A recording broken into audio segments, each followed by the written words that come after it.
So I'd like to call a meeting to order and thank everyone for being here. Before we get on to our own introductions, I just want to say thank you everyone for coming here this evening. This is a great event here for the City of San Marcos and for the Unified School District for us to be meeting here, having a joint meeting. There's been some issues that have arisen recently between the cities and the city and the school districts that we need to kind of flesh out, and it's great that all the bodies are in the same room together here today to hear each other's opinions and perspectives. And basically, I think the bigger thing is how do we all, keep San Marcos, our schools great, and our city great, and moving forward. So I think that's going to be the overall objective, and we want to learn from each other how we can continue to do that, even though we have sometimes issues will come up, and if we can vet them out and understand each other, I think it's going to be better for not only both of our bodies, but also for the city and the students of the region. So thank you for coming here this evening. I guess we have a roll call, please. We'll do the San Marcos Unified School District. Board Member Victor Graham. Board Member Pam Lindamood. Present. Board Member Janet McLean. Present. Board Member Randy Walton. Present. And Chair Stacy Carlson. Present. And for the San Marcos City Council, Councilmember Crystal Jabara. Here. Councilmember Sharon Jenkins. Here. Councilmember Chris Orlando. Here. Vice Mayor Jones. Here. And Mayor Jim Desmond. Here. We did have I'm sorry, I'm kind of going off script here a bit. A task force between the school and the school district and the city that worked together for the last year or so. And those two task force members were Sharon Jenkins and also Victor Graham. And if you could kind of just, Sharon or Victor, if you want to just kind of give us a recap, and so the folks know what it is that you've been doing the last several months and how many times you've met, and then any accomplishments or things, lessons learned. We wanted to start meeting jointly to collaborate together on what the issues were. The city manager and the superintendent met and decided that a task force was the best way to go about this. On the task force is both Jack Griffin, the city manager, Melissa Hunt, the superintendent, Mark Scheel, assistant of business services, Davia Lynch, development services director, and then one elected from each organization, and Victor and I were the lucky ones. And actually, it's been a good process. So we started meeting in July of 17. We've had 7 task force meetings since then. The city's goal was to assist in helping identify possible school sites for the school district, and to also educate each other. We had our talking points, and I'm pleased that we're finally a year later to this point where we're going to move forward with this process. So, and continue our efforts to support each other for the betterment of the community. When we got together, there's a lot of problems that both sides have, both the city council and school board, but there's a lot of intersection. So that was the reason for getting together to discuss what that interaction is, and to bring and see the advantages and disadvantages each group has, so that we can work together on a lot of these, because there's a lot of overlap. Even though you don't see it initially, there is a lot. We'll be discussing that later on in some of these, just the parks and the schools, and just finding land, traffic, all these things are common to both sides, so we all have a hand in it. Also, we know that from the general public, whether it's the school board or whether it's the city council, you don't care. It's just there's a problem that needs to get fixed. So we're kind of all in this together. So that's why it's good to meet and discuss these things, and we've had some success over the last 7 months or so, or discussing these things and coming up with the commonality and coming up with solutions, not just to talk, but it's actually a working meeting. It's actually to identify problems and assign people to fix them, and to come back with a resolution the next time if it's short term. So I think it's been very helpful to have both bodies working together and making a difference. We're going to go into the presentations. I guess first is a joint presentation by the school district and the city council. So I guess if you want to take it away, Melissa and Jack. Sure. Thank you, Mr. Mayor. So what we wanted to do was to identify all the areas where the city and the school district collaborate, and that collaboration goes back decades. There's new things and there's old things, and so it was helpful, I think, for all of us to understand how intertwined we are. And so this slide just sort of provides a screen on the facility side alone. What the school district provides access to the city or the groups that the city supports, like our various sports groups, the soccer and baseball and all that good stuff. And then the facilities that the city provides back to the school district, whether that be our fields or our parking lots or whatever it would be. And so we started to put this list together, and as everyone can see, it's pretty much almost every school in the district is shared with the city or its constituent groups in some way, and a good number of the city's major park facilities. Our neighborhood parks don't flow as well, but our bigger parks flow in. So we have a lot of area where we work together, and if I can just sort of throw a shout out, I saw Jim Podol, I'm not sure where he's at, there he is over there. Jim is an amazing resource for you guys, and he's been an amazing resource for us, because there's lots of agreements, some formal, some not. And so our staffs have got together to say, because we understand that Jim's not going to be here forever, we understand. And so we're trying to make sure we've got all those details buttoned up so that there's no confusion for the next round of people that have to manage these things. And so I want to just sort of say thanks to Jim for being who he's been for all these years.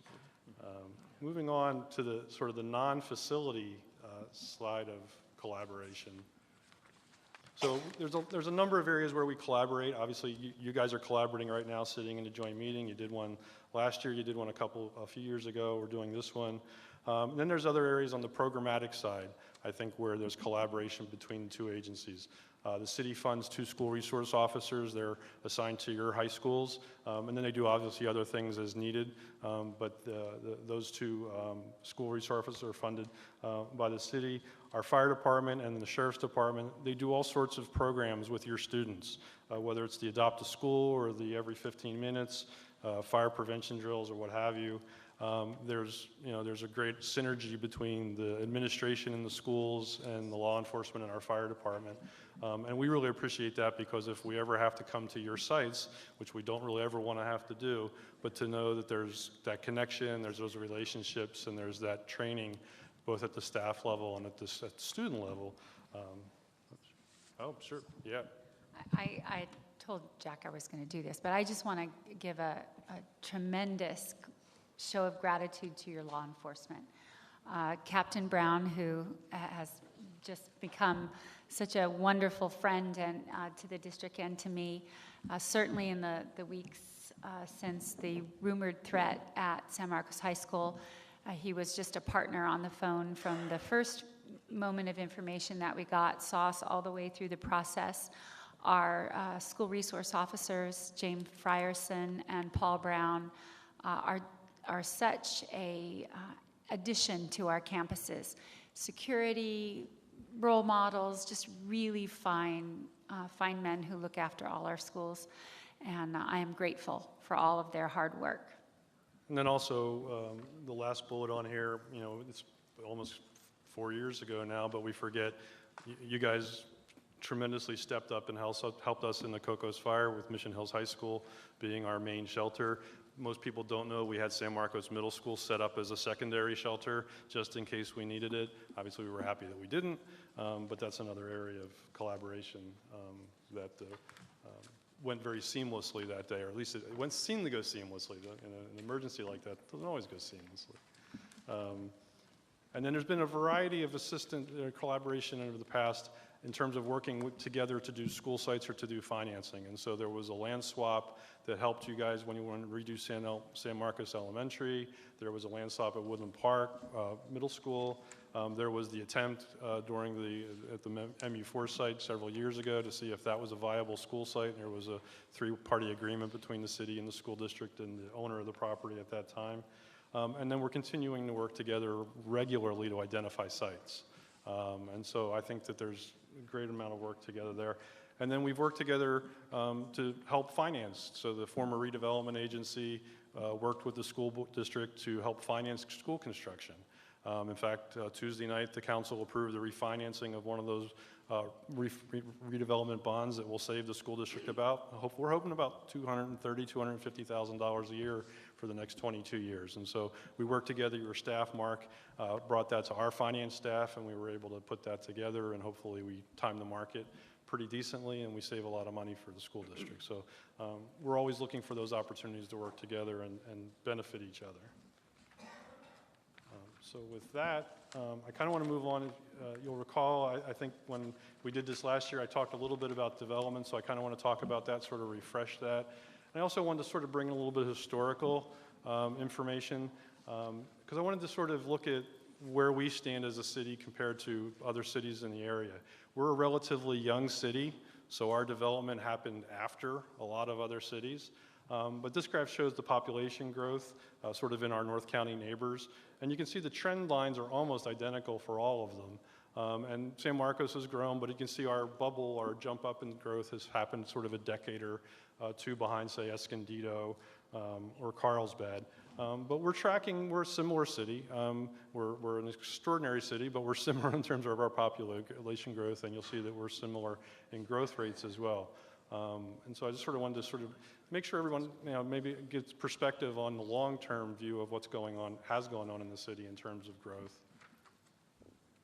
And then this graph sort of takes, instead of the raw numbers of population growth, this takes the rate of growth.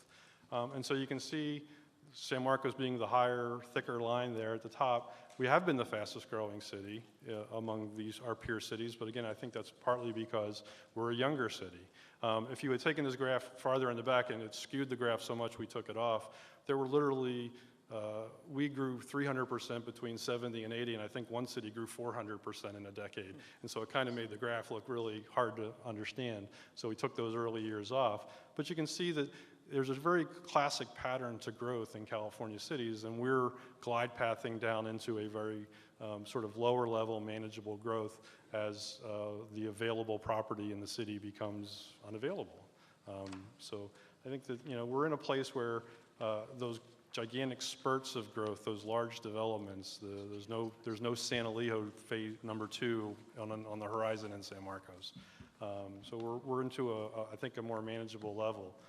And this slide kind of gives you a sense of the housing permit numbers. And so you can see this goes back to 2011. I thought that sort of looking at post-recession made some sense. And so you can see how much in terms of the bars, the raw permits that we've issued. These are not necessarily housing units that are entitled, that the planning approvals, these are actually building permits, because that's where the impact occurs.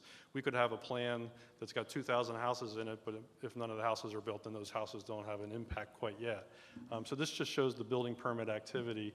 And you can see there's a couple spikes. In a 2013 spike, that's Palomar Station for the most part, and then 2 years later is the Mark. Those are the two large apartment developments on Armorlight. And then in 2017, that sort of reflects the Rancho Tesoro project.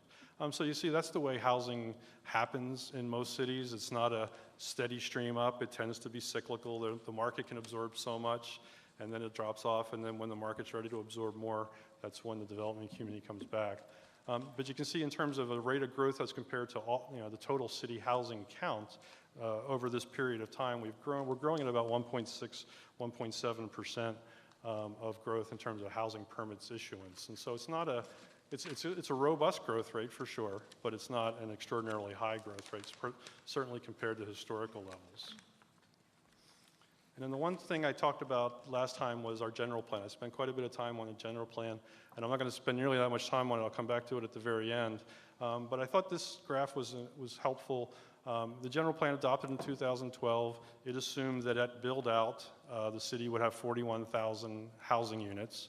Dwelling units were at about 31,000 now. And it assumed that it would be built out at about a 20-year pace.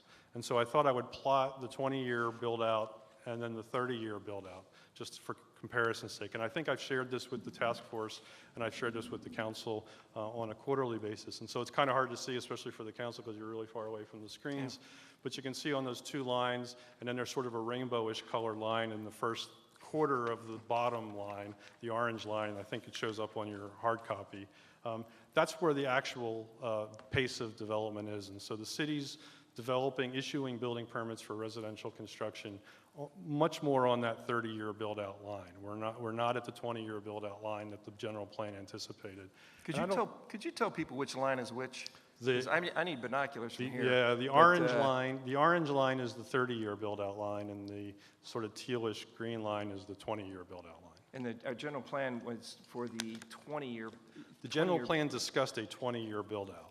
Okay, so we're actually on the 30-year build-out Right. line or close Yeah, to it, so we're not growing as fast as we thought we would in the general plan. Yeah, we're not growing as fast as I think the general plan, when it was adopted, anticipated we would grow.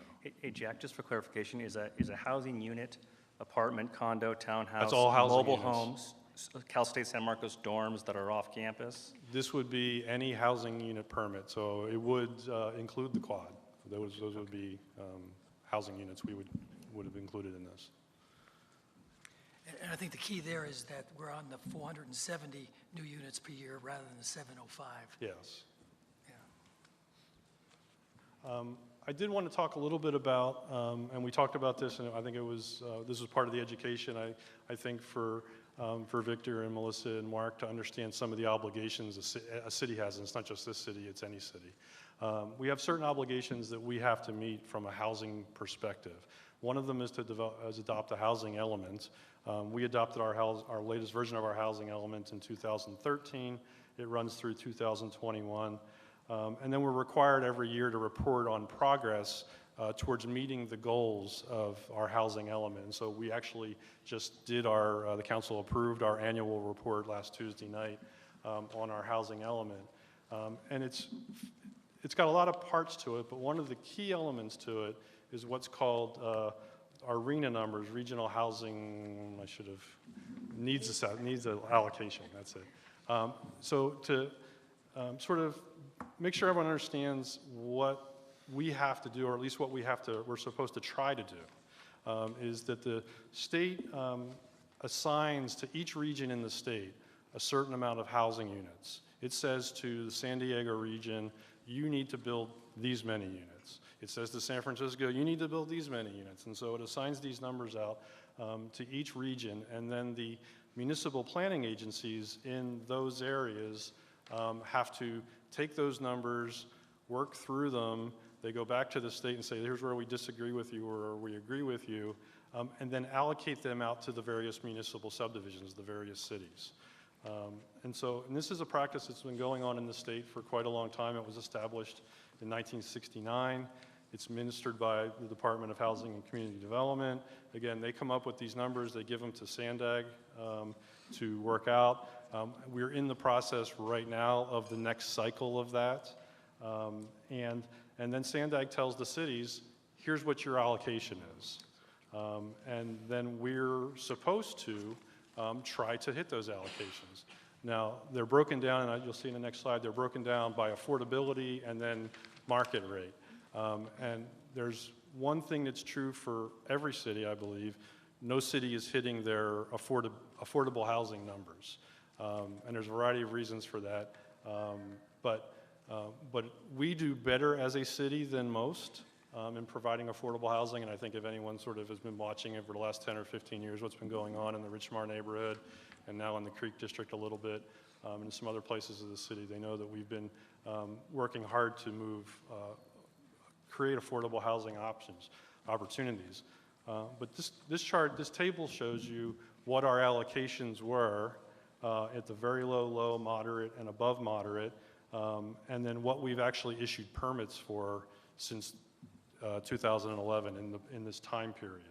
So you can see that we're well below what our allocations were on very low, low, and moderate.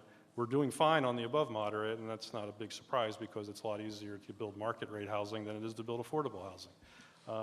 And just for information purposes, I gave you what the definitions of those low income things are.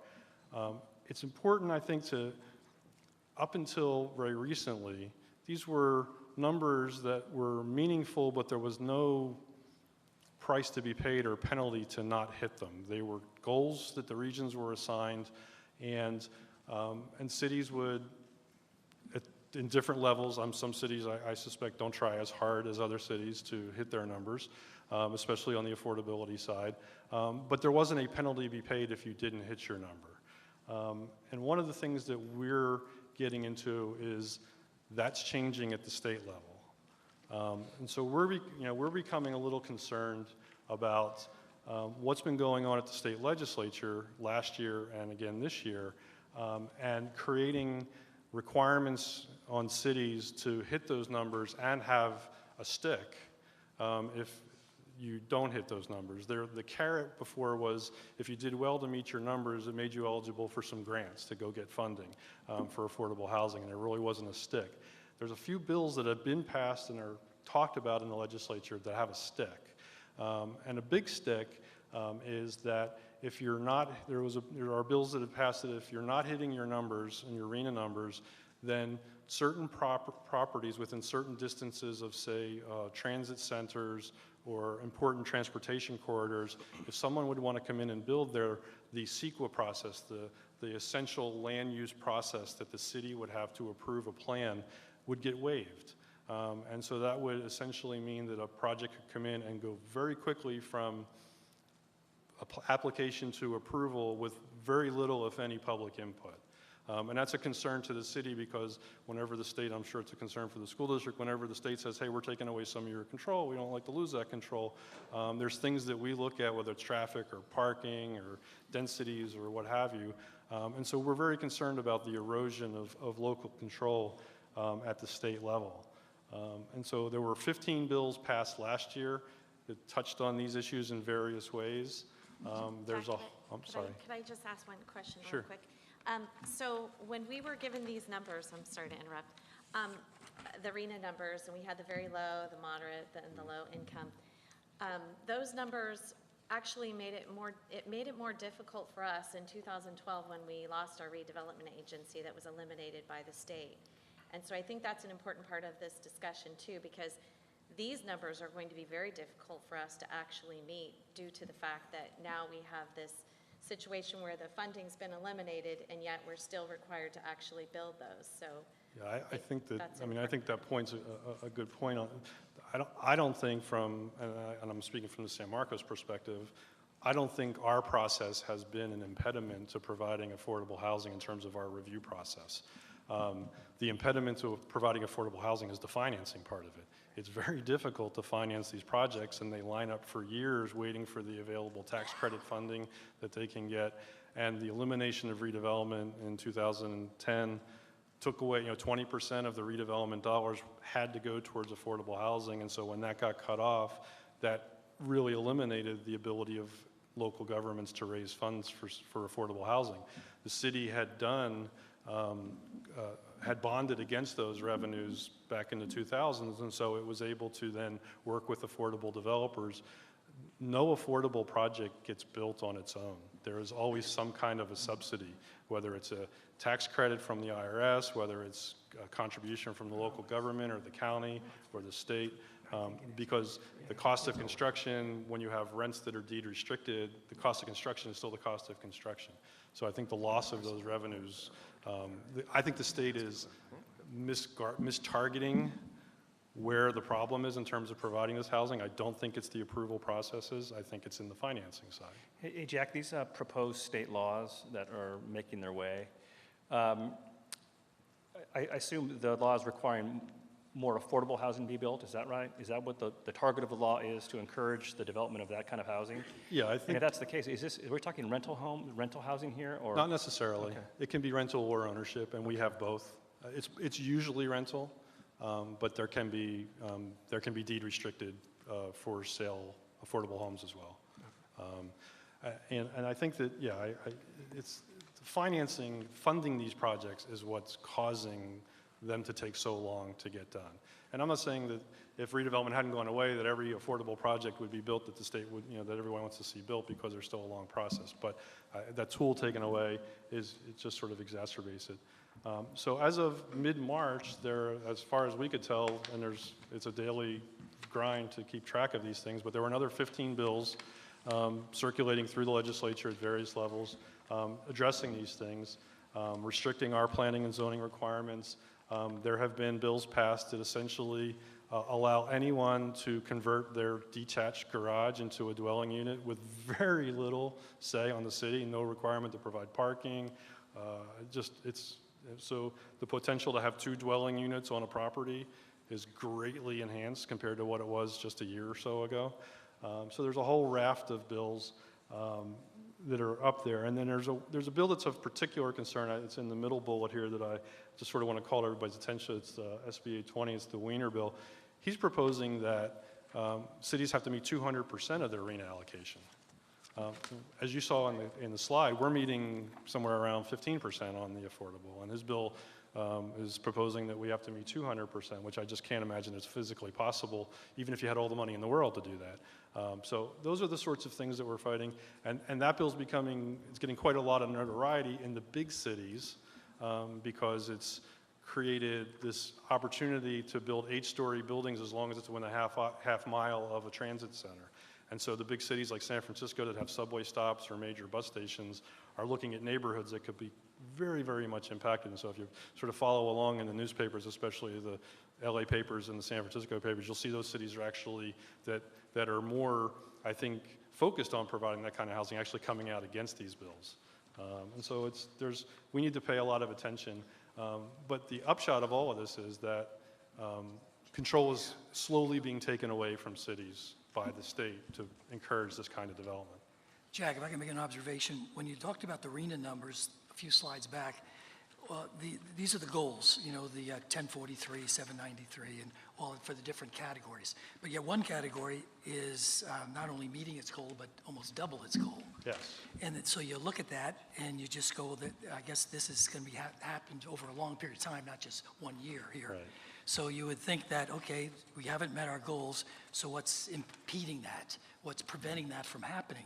And it seems like the solution here is 1350. Well, the problem is you need to find the people. That's what's going to do it. It's kind of like flogging will increase, until morale improves. Right. It's kind of brute force way of taking care of the problem. That's right. But it's probably not getting to the root of it at all. No, it's not getting to the root of it at all. And the state's goal is the affordable side of it. That's where they're focusing their attention because they know in California, especially right now, the housing market's a very solid market in the market rate portion. There's no real reason to goose that market up. There's plenty of demand in the market for market rate housing. The state's really focused on those affordable income levels. And Jack, I think we also should point out that there is legislation out there being proposed, but it keeps failing to have a funding mechanism or an additional funding mechanism for affordable housing, such as additional property tax and fees on parcels of land and other various ways. There have been a variety of proposals to sort of do a redevelopment light and to see if cities would be interested in doing that for on the affordable housing side. I think the governor, our governor championed the elimination of redevelopment, so I'm not sure he would be championing a redevelopment version 2. That might change in the future, who knows? But there was a bill that was submitted and then it got sort of killed in committee that would have put a fine provision in for cities not meeting their numbers. So not only taking away local control, but starting to fine cities that didn't get to certain levels of their RHNA numbers. I think everybody sort of realized that was really over the top draconian and got pushed down. But I think it's a signal as to what some of the sentiment is about, like up there. And then on sort of the legislative side, the last piece I wanted to sort of mention is, I think this came up in our council discussion on the recent Fenton project. The city is obligated under state law, Government's Code Section 65995H, that if a project comes through and it's meeting the school district's requirements, whether it would be to pay development fees or enter into a CFD, a city cannot deny approval of the project based on the school capacity issues if that happens. So that does tie the city's hands. Obviously, there are other things the city can, vote a project down for, but if a developer is meeting what the school district's obligations are in terms of those kinds of development impact fees or CFDs, then the city can't base a denial of a project on school issues. So I think that's just sort of a basic fundamental thing that we have to deal with. And then my So last, Jack, I'm sorry. Jack, I had one quick question about that. So well, I know that we can actually not disapprove a project for that reason. So if we do that, if we did disapprove a project for that reason, would it not open us up to litigation?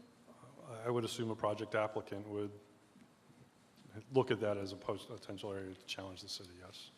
Okay, thank you.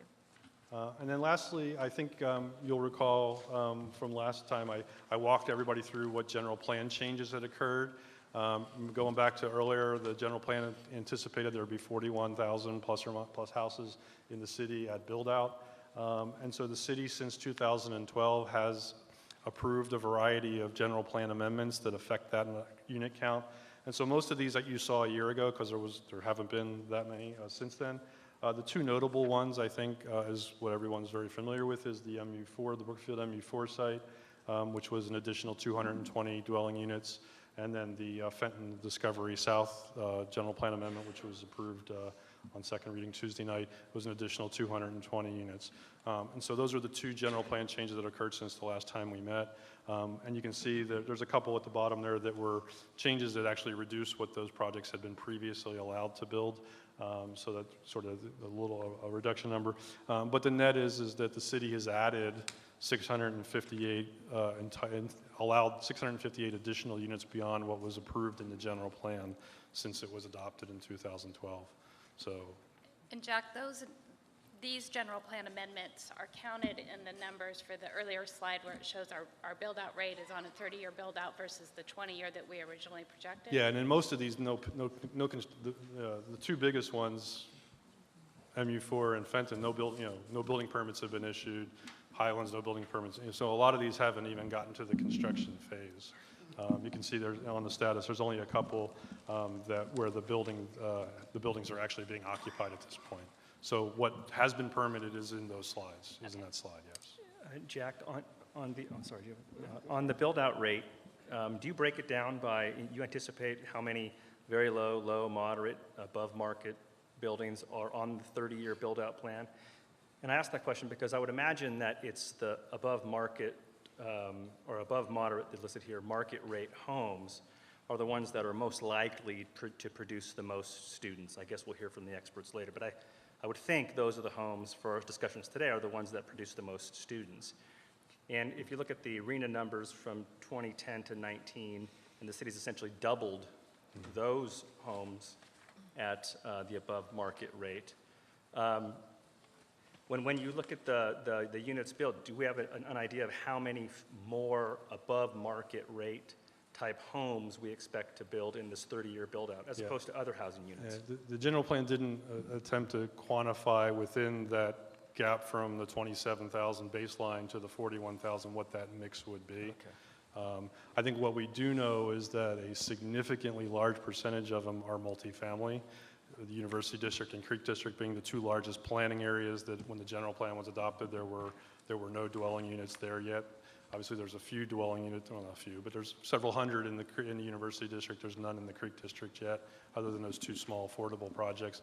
But the general plan didn't attempt to say there was, of that 14,000 to build out, that some percentage was going to be low, moderate, or what have you. One other thing, Jack, in this, you can see that what gets all the publicity is like MU4, 220, Fenton, Discovery South, 220. That gets the attention.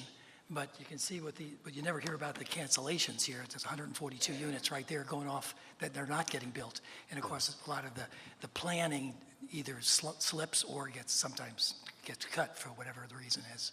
So that's just an observation. That's yeah, and I think that it wouldn't be a shock to certainly the city staff, and I don't think it would be a shock to the council if both the university and the Creek District come in at less density than what the plans are, what they're entitled for. I mean, that's been the nature of the conversations with the development community on both of those, and so what that might be, we couldn't sit here and tell you instead of 2,300 in the Creek, it'll be this, or 2,600 in the University District, it'll be that. But I think that our conversations with the developers in those places are indicating that we're probably not going to get to those maximum numbers. How close we get, we'll see, I think, as the projects move forward. And so, for instance, Jack, on the Creek District, that is not imminently going to be built because no actual permits have been issued on that, correct? That's right. Okay, all right, because there's been discussion that it's imminent, but I would characterize that as untrue. So just wanted to clear that up. Thank you. So that's my last slide. So if there's any other questions you have for me, otherwise I'll turn it over to. Can you go back 2 slides? Sure. Uh-oh. That one? Yes, please. So, I recognize that the Mira Hart Marietta court cases have been suspended. Is there a microphone down there? Who is that? Who is that? There's a disembodied voice below me. Maybe he can introduce himself. Sure. So my name is Benjamin DeLink. I'm with the firm Cooperative Strategies, and we provide services to San Marcos Unified School District. On this particular slide, you're referring to the trilogy of court cases known as the Mira Hart Marietta that were suspended that don't allow a school district to participate in the local land use approval process. Has the district ever considered, when doing general plan amendments, to inserting a requirement in the development agreement to enter into mitigation agreements with the school district? Not that I'm aware of, though. The city certainly works with the school district during those submittal processes. I'm not sure we've ever done what you're formally suggesting, but I don't think there would be any reason why we wouldn't, if that's what the school district wanted us to do. But it sounds like, according to law, we couldn't, if an agreement wasn't worked out, that we really couldn't deny the project based on that they weren't able to make a different deal other than what the law requires. That's our understanding. Yeah, okay. Again, I think that, it's a development agreement, it's a contract between two parties, and if the parties agree to it, then it would be enforceable by law. And I know other cities do put development agreement components of a mitigation agreement when approving general plan amendments. So just something to consider. You know what, we can barely hear you. I think we need him to. So you got a microphone? He's got a microphone. Can you come to the middle microphone, Yeah, that's secret person? Good evening, and yes, it is very difficult to sit down there. So all I was saying is, a development agreement is an agreement reached between the city and the land developer. And so it's a contractual obligation, and so if there's a condition that both parties agree to, such as entering into a mitigation agreement before a grading permit or the first certificate of building permit being issued, we do know that that does happen throughout the state of California. So again, just something for the school district and the city to consider as projects are moving forward. Well, okay. I'm just trying to get an understanding. So if the developer, and the city enter into an agreement that they're going to mitigate something with the school district? No, so, obviously, Jack or maybe, is it Dahlia, I'm sorry, could talk about the development agreement, but a development agreement is basically terms and conditions that the developer has to, right? I get and that. So yeah. one of the elements will be that they have to satisfy is a mitigation agreement with the school district. And that can actually be placed in the development agreement if the parties agree to it. So it would be the city negotiating on behalf of the No. school district? No, the school district would still be at the negotiation table with the developers. But it is a requirement that they sign and execute a mitigation agreement prior to potentially getting a grading permit or... Which is essentially what we've done on the last two general plan amendments, haven't we? Where the school district has negotiated with the developer if they've agreed for a mitigation above and beyond what's required of them. Not every project has a development agreement. But I think that my point was if there's a project that we're taking forward that there's a development agreement aspect of it, I don't see why we wouldn't be willing to have that conversation. I don't think it does anything different than what we typically do anyway. And there's not been a case where the city's agreement with the developer required them to reach an agreement with the school district. The ones that were referred to were done outside the process of the city approval. Yes, in terms of that one I I referenced. think that what you're was done suggesting between is the two of part of we occasionally do development agreements with Correct. developers for large Include that projects. in. And what you're suggesting, as a part of that development agreement, we could say, in order to affect this development agreement, you must also enter into a mitigation agreement with. Exactly. It's the same concept of as you're required to... And what the substance of that agreement is up to the school district, Correct. but it must exist. Correct. Yeah, like I said, I don't see why we wouldn't be willing to do that. I think essentially we have been doing that on the last few projects, hence the 110% versus the 100%. We haven't But required we it, didn't it's been an element. require it, we encouraged it. Yeah, because we haven't had development agreements, but they're requirements under their entitlements to meet the school district's obligations to whether to pay the fee or enter into a CFD to mitigate their impact. And so it's been a condition of approval But I think the nuance here is if there's a development agreement, having that additional thing, and so I think that We would don't be- do development agreements on every project. We No. do them very But- rarely, right. actually. I guess we can't take any action tonight, but I guess I'm still a little bit confused that as far as a mitigation agreement, we really can't force somebody to do an agreement above and beyond what they're legally required to do.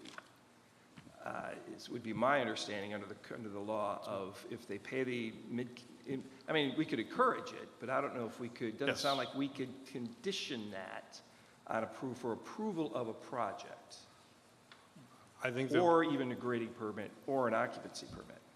if they're providing what the school district requires in terms of either development impact fee or a CFD, in terms of financing, paying what their impact is, then the city can't base its denial on the school capacity issue. I think the city has the ability to, as was indicated to, if we were in a project where there was a development agreement being negotiated, bring in those school issues if we so chose. And I think I don't see why we wouldn't be open to those conversations. Well, I think But we it's have to have speculative our- because I don't know what that project would be at this point in time. Okay, thank you. All right, Melissa, do you have your part of the presentation? Tonight, we will update you on our facility capacity. We'll bring Ben back up. We asked him and his team from Cooperative Strategies to look at all our sites and to do a much more exhaustive review of what capacity options we have across the district. And he's also done a maturation analysis. And then we'll look at our options for addressing capacity. I'll talk about that, and then we'll turn it over to Mark to talk about how we fund schools and upgrade our facilities, and then we'll look at next steps and where we go from here. So I'm going to turn it over to Ben to get us started, since you need no introduction at this point. Thank you, Melissa. And maybe to steal a word from Councilmember Jenkins, I think that this presentation is all about education, because I think some of the things that you're going to see tonight may be different than what the council members and maybe some of the community members have seen before. So again, this is education, and I think really before I begin the presentation, I think one of the things that everybody up there and behind me needs to really recognize is that this is a living document, that nothing in this document is set in stone, because as we all know, whether it's dealing with the pace of development or how kids are generated, it changes with time. And so I think it's important to recognize that. So if I can get the first slide. So, many years ago when I started in the school industry, I always thought that a school facility had one capacity, and that you could say that a high school has a capacity of 2,400 students, or an elementary school could have a capacity of 600 students. And then I realized very quickly that there's a number of internal and external factors that could cause that capacity to change one year from the next. And so on this particular slide, we've listed a couple of internal variables. And by internal, I mean these are ones that may be at the ability of the school district to modify and change as it sees fit. And so the first one is obviously loading factors. And so this is the number of students per classroom. And so, when we look at the loading factors, for example, San Marcos Unified School District, and we'll just use the elementary school because that's probably the easiest. For grades transitional kindergarten through third, we load at 24:1. So that means that the maximum is 24 students in any given classroom. Where at grades 4 and 5, it's 32:1, okay? And it probably wasn't too long ago that many of you remember that there used to be a state mandate where you load it 20:1 for kindergarten through 4th grade. And so you can see, based on state laws and also internal policies as the school district works on their budget, that loading factors from year to year can change the capacity of a school. The next one is educational programs. And so here we just listed a couple: music, art, makerspace, labs. What these are classrooms that would otherwise be housing kids that are set aside for pull-out programs in order to teach art, to teach music, to do STEM or STEAM, whatever it may be. And so as the educational programs of a school increase, the capacity decreases. And so, if you look at San Marcos Unified School District and you look at the great test scores and you look at how people want to come here as a result of the great schools, well, those great schools are being driven by the educational programs, and they take space. And so what used to maybe house 700 students at the elementary school level now may only house 550 or 560 because there's a number of classrooms that are being taken away to accommodate those educational programs. The next one is roaming teachers, and this one is kind of complex. It's more at the middle school and high school, and for those of you who remember the days when you were in middle school and high school, you always remember that that teacher had a prep period, and so that classroom was only utilized maybe 5 out of the 6 periods. And so what happens is, as your enrollment increases and as you need space, you may have something called a roaming teacher. And so what that does is allows that classroom to be used for all 6 periods. Now, this is not ideal because then the teacher is displaced and doesn't have an opportunity to do the work that they need to do. But again, it is something that is potentially at the fingertips of the school district to manage. And then one of the last ones that we're showing here is the installation or demolition of relocatables or portables. I mean, obviously, as those become of age, and most of them only last for about 20 years, you have a decision as a school board whether to, maybe spend a lot of money on modernizing it, refurbishing it, or maybe dismantling it if you don't need it. And so those are some of the internal variables. Hey, I got a question for you, Ben. Sure. Our kids, when we first moved to San Marcos, our kids went to year-round school. Would that not be an internal variable? Sure, absolutely. Okay. Yeah, and again, if it's just year-round school, that doesn't necessarily either increase or decrease the capacity. If it has to be multi-track year-round education, that causes an increase in the capacity. But absolutely, that would be at the opportunity or the decision of the governing board. Okay, Yep. It came to mind because I knew that was part of, my understanding at the time, they were on tracks in year-round school because overcrowding. Correct, and I think Melissa's going to talk a little bit about that later on. Okay. So, Ben, I have a question as well. Sure. The loading factors, the numbers that you gave us, the ratios of students to teachers, is that state mandated, or is that issued by the governing board, or is that contracted with the teachers? Yes. All of the above. yes, and yes. It really is. So, for example, the TK through 3, we currently have a state mandate that states that we must have class sizes between TK through 3 at 24 to 1 between that grade Can you, span. into the mic? Is it not picking me up? How about that? So I'll say that again. There is a current state mandate that says unless you have a locally negotiated difference, locally negotiated agreement separate, that for TK through 3 grade span, it is a 24 to 1 loading factor. So we talked about internal variables. Now I want to talk about external variables. And Mark already hit on a couple of them. So, again, it wasn't too many years ago that the state mandated transitional kindergarten. And so obviously as that grade now exists, there's students that are now in the system that are taking up a classroom that weren't there a number of years ago. He also talked about the loading factors of TK through 3 at 24 to 1. And then, similar to what the city has to deal with, we also have to deal with Sacramento telling us that we have local control, but then forcing our hand as to what we do with it. And so, as you have to deal with it, the school district has to deal with it, and we have our local control accountability planner. And so basically what that says is that for certain students, we have to provide extra programs, and as we provide those extra programs, it takes up space within our facilities. And so it is local control, but yet they tell us how to enforce it. So in that sense, we live by Sacramento's rules.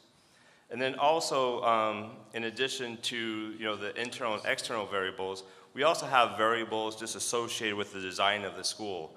And so as you can think back to the school that you went to, and if you look at some of the schools that are built today, they're very different.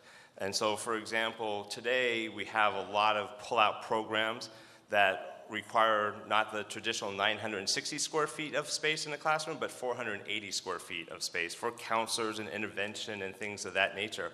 Well, the older buildings didn't never plan on intervention in these types of programs. And so really what has had to happen is that the school district has had to go back in, take a classroom out of use, again, for housing kids in order to basically provide these intervention programs and things of that nature. So it's not only just internal and external that impacts a school facility, it could also be the design of the school facility. So for these reasons, we have not done one capacity, we haven't done 2 capacities, we haven't done 3 capacities, we've done 4 capacities. So for every school level, elementary, middle, and high, you will see 4 different capacity calculations, okay? So we'll go to the elementary school. And at the elementary school, the 4 capacities that we did is Education 17071.25. I believe this is the one that Mark presented last year. Very similar to the city. There are certain things that we have to do in order to get funds from the state of California, and one of them is tell them what our capacity is. And so under that rule, we only are allowed to house, or our loading standard is 25 regardless of the grade. Okay, so where Mark was saying it's 24 TK through 4 and 32 4 and 5, when we fill out our documents to the state of California, we can only do 25. That's what they want to see. And if there are any portables that are above 25% of the permanent classrooms, those do not get counted because they are truly viewed as interim housing, short-term housing. So that's one capacity that you'll see tonight. The other capacity is the current utilization. And so what we did is we actually sent people out into the field. They opened up every single door in every single facility and took notes as to how that particular classroom is being utilized. And so we will present the finding of that survey this evening. Then we did the education utilization. So in the education utilization, what we wanted to do is to, in essence, say, what makes San Marcos schools San Marcos schools? And we didn't want to touch those classrooms when trying to identify what is the capacity of the school underneath the educational utilization. And so under that one, if there was a maker's room or a art room or a science room, whatever that room may have been used for, we left it intact and we did not load it with students. Then finally, we did the design utilization. And the design utilization is a utilization that basically says, if we filled every single classroom with students, what could that school accommodate? So that would be taking away all of the educational programs, all of the intervention rooms that are 960 square feet, everything. What could it house? So, yes, ma'am. Can you clarify the difference between the current utilization and education utilization? They seem almost exactly the same. So they are very similar. The difference between the current utilization and education utilization, probably the easiest way to say it is that if there was a vacant classroom, that vacant classroom was not loaded under the current utilization, but it would have been loaded under the education utilization. Okay. Or if there was a classroom that was being used for a secondary teacher's lounge, but they had a primary one, this is because there was space available to have that second teacher's lounge, then we loaded that teacher's lounge up, that second one, as a classroom. So really what we did is we took back all of those spaces that were non-essential to the educational programming of the school. Okay. Ben, is it also correct to say the difference between the education utilization is if there's a kindergarten that just uses it in the morning but not in the afternoon, that assumes that you're going to use it both times? So what we did there is that if the school was not Title I, we loaded it up as AM, PM, absolutely in the education utilization. If it was Title I, we had to keep it at just an extended day kindergarten. Yes. Okay, you lost me on if a classroom is defined as a San Marcos classroom. I didn't quite follow that logic of what it was that you're trying, what that classroom is. Sure. So, I mean, first of all, we need to established that a classroom is roughly 960 square feet. And so that is kind of what the state standard is. And so if there is a classroom that is being used for something other than the educational programs, such as makers, art, music, science, things of that nature, we recaptured that classroom. So science is not part of an educational program? No, I'm sorry, we did not recapture that classroom when doing the education utilization. We only recaptured classrooms that were for non-essential educational programs, such as like the secondary teacher's lounge or a PTA room that was set aside because For there was extra spaces. capacity or extra rooms. That's So, right. okay, all right, got it. Maybe I can give an example Sure. that might help, and one that Stacy will know. If you're at San Marcos Middle School, near the library, there's a fairly large room. I don't know if it's 900 square feet, but it's used as a collaboration center with visual equipment, computers, and so on. So a teacher might take their history class in there to do a debate. So their core classroom is empty that period while they go into this adjunct room to have a special activity. So under current utilization, it would be left open. That's right. And then, but under design utilization, it would be loaded with students. Correct. Does that Correct. help? Okay. Yep. All right, good, thanks. Yep. Does that make sense? Yeah, and it just, I don't get all your, the terminology, so just because I don't hear it that way. That's why tonight's about education. Thank you. So can we go back? I hope to get a good one. Can we go back to the design utilization? So if I'm understanding right, you're saying those programs, be it intervention, music, whatever it is, in order to hit this design utilization number, you'd have to eliminate those programs. Correct. So is that a feasible path for you? I mean, unfortunately, there are some school districts in the state of California that have had to do that over the years in order to accommodate the student generation out of new development. Absolutely. Okay. Is it the preferred method? No. But does it happen? Yes. And I guess, so not the city's decision item, but I guess for the school board, the challenge here is how do you work down this continuum without impacting the quality of the education product that's being delivered? I'm not smart enough about school issues to know that place, but somewhere between the enrollment and the design utilization is that the crux of this, right? Correct. And that's why you need the 4 definitions of capacity, to say, what does that give us? Even if we did do that, you still wouldn't solve the problem, but you still need to know what that number is. I so have a you can kid work off who's of it. an avid member of the band. I have a kid who loves the ceramics program. To me, if you hit the design utilization number, you've denigrated their quality of the experience they're having. Absolutely. In the school district, so. I have a question. In Yes. the current budget, weren't some of those, maybe you don't know this, maybe Melissa could answer this. In the current budget, aren't some of those programs being cut? Potentially. One of the areas the board approved a possible reduction is elementary music. So we hope that the state will fund us appropriately so that doesn't have to happen. In most cases, when we reduce programs like this, it's temporary, and we're in a complex budget cycle right now. So let's hope that that is not what has to happen.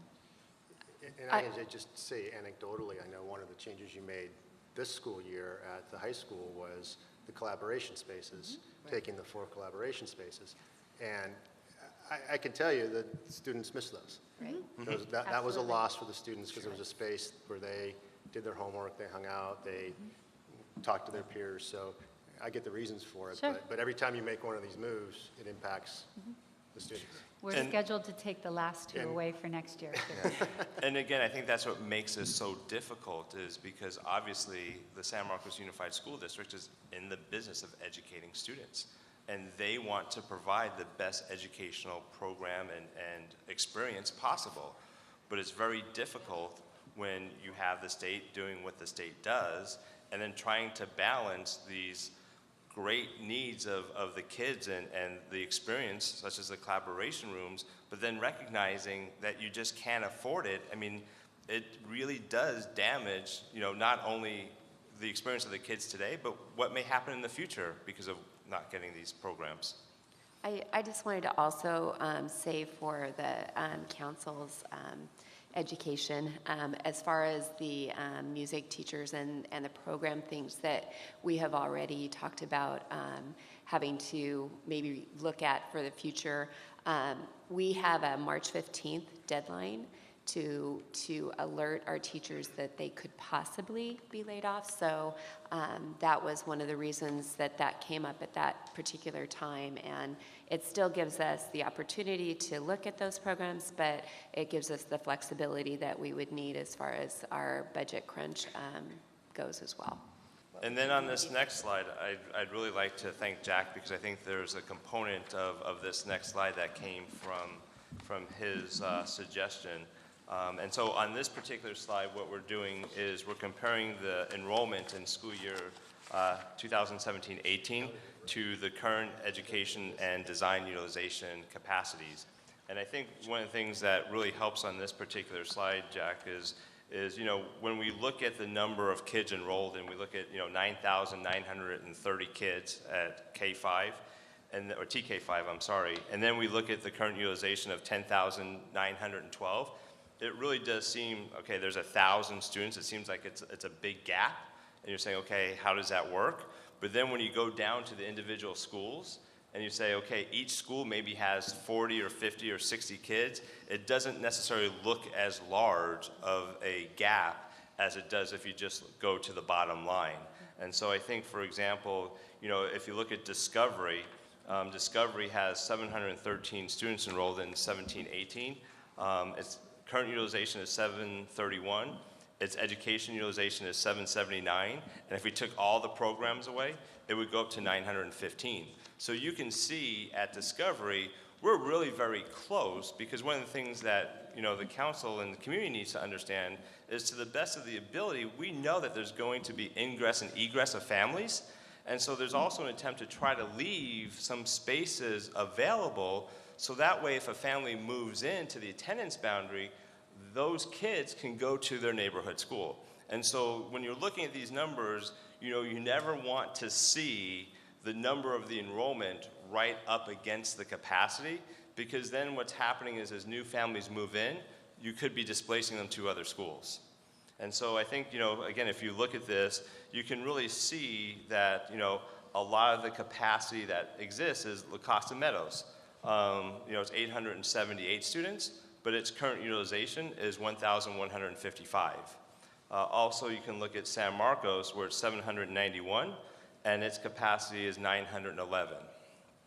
And so, again, these are just some of the numbers that we wanted to share. And then lastly, I know back in March of last year, if you look down to that last line at the bottom, it says capacity for state funding and alternative fee imposition. So that's the alternative fee. That's what we were just talking about earlier, about what a school district can impose on new development under existing law, as we've talked about. It's only 7,186. So again, when you look at the difference in the loading standards, when you look at the difference as to what portables are counted versus not counted, there is a big discrepancy between what the state says the capacity of these schools are versus what the current utilization, education utilization, and design utilization of these schools are. So can you say that again? I didn't Sure. get what you meant. So I'm as looking we at the 7,186 number. What does that number indicate? Yeah, so again, we talked about when the state looks at the schools across all districts, what they do at the elementary school is they load at 25 to 1, regardless of what type of grade is being served.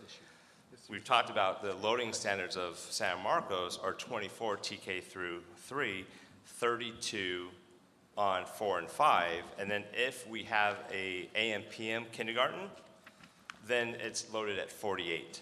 So you can see that the loading standards that are being applied by San Marcos Unified School District are greater than the state standard, which causes there to be a large delta between what the state says the capacity of the San Marcos elementary schools are versus what the real capacities are. So essentially you're making more of the space that you have now than the state says you should.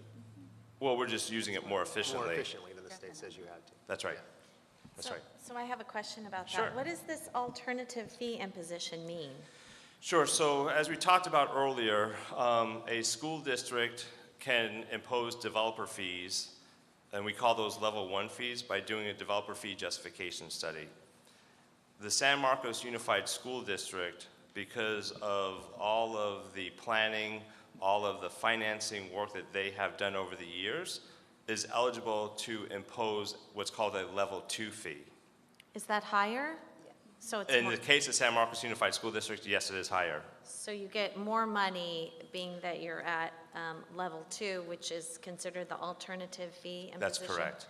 Okay, so it's actually beneficial that that number is lower than your number because the state has just their flat number, right? That's correct. Okay, all right. But don't get too excited. I'm not excited. I'm just trying to get Yeah. educated here. Yeah, well, that's what I'm going to do. I'm going to educate you a little more. So just so you know, the level 2 fee, well, if you read all of the literature from the Sacramento, they will tell you that the level 2 fee is roughly 50% of the impact.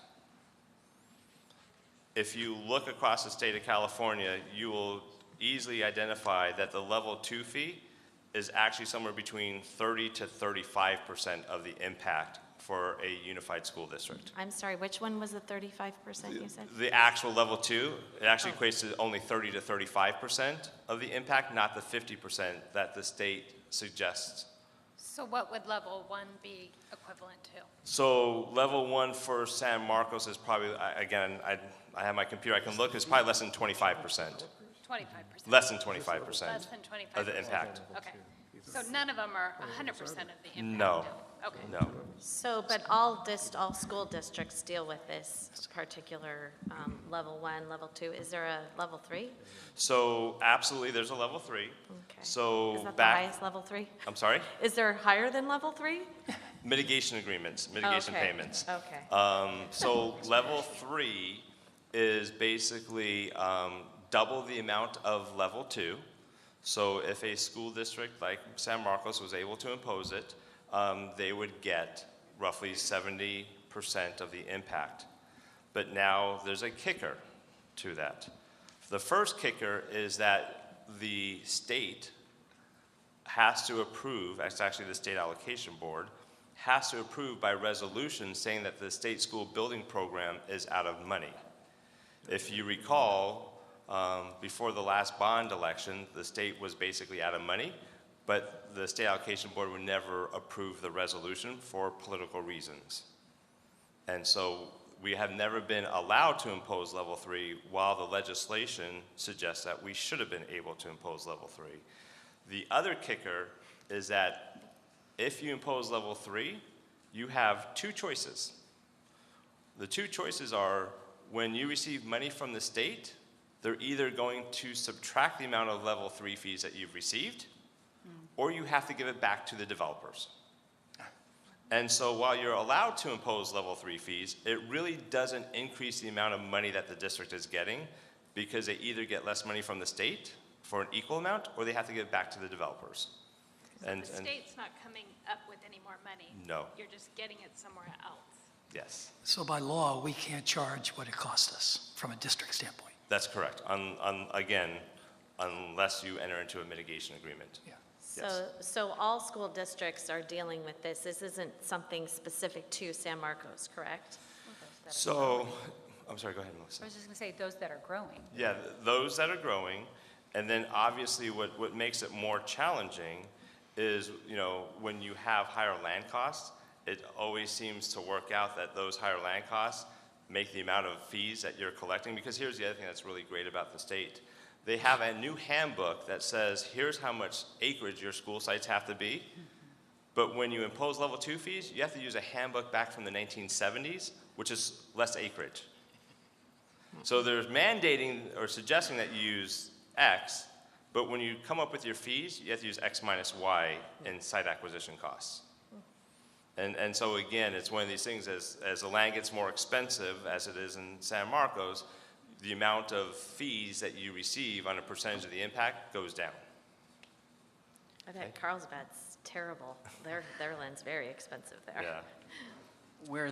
Where this also becomes a little problematic as well is because the level 2 developer fees are calculated in current year dollars, when you actually go and do the construction, several months, if not years, will have passed. And so you may have had 1 or 2 years worth of inflationary costs on top of that within construction costs and construction building.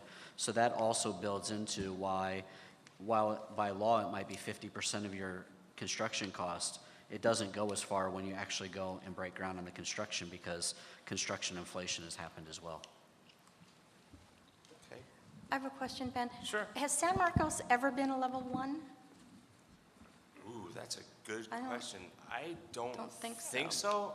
I mean, I know, wow, for at least the last 5, I don't really think so. Yeah, because it's been growing so fast. Yeah, and we've always done well with meeting, you know, the statutory requirements that one has to meet in order to impose level 2 fees.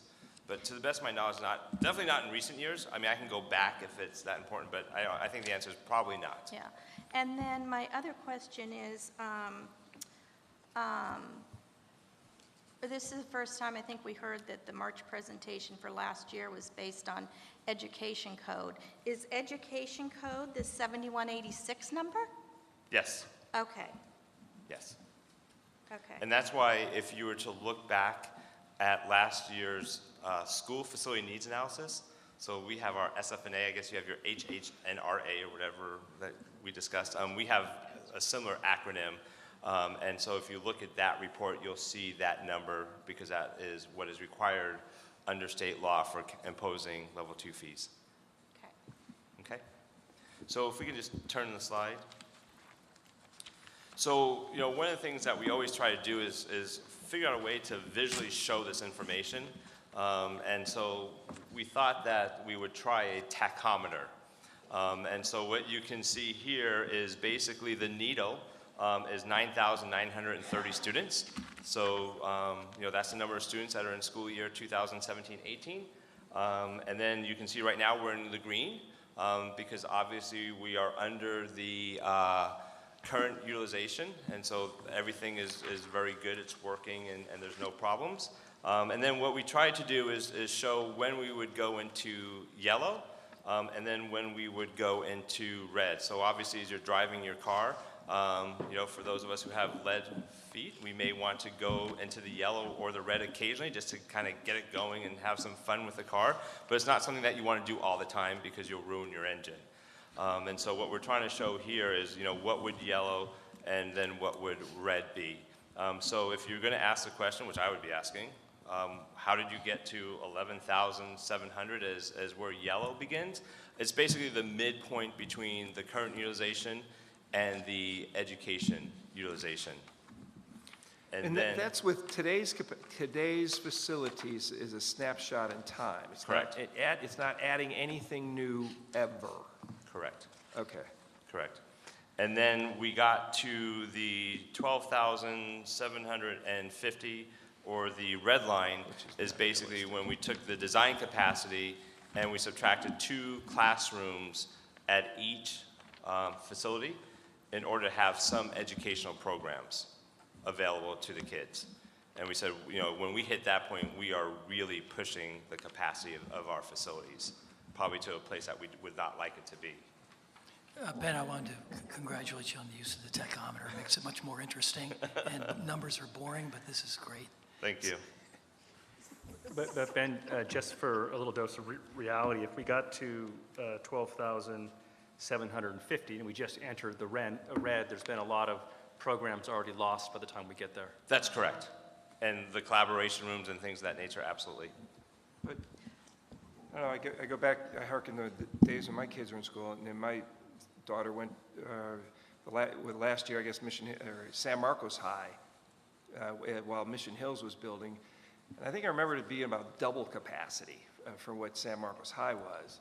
And yet, there was some losses, but the kids still got a great education. Mm-hmm. I was very confident in that. So I don't know if they were off your tachometer or not, but into the school district's credit, you've still been able to provide a very good education when there's stresses, because it's not a perfect world where, you know, things are always going to ebb and flow or grow at a steady rate or grow at a slow rate. It's you know, as we saw in the graphs, it's up and down. So, Yeah, and I think that's a perfect lead into, why we do these types of studies, why we do enrollment projections, why we do maturation studies, to try to prevent that. Because the other thing that isn't being discussed you're is... not going to prevent it, that's life. Well, yeah, but I think the other part that everybody needs to understand is that, absolutely, we could do double session. I'm not saying, but there's going to be tension sometimes when you're in the red zone, and then hopefully there's plans in place where you gear back into the green.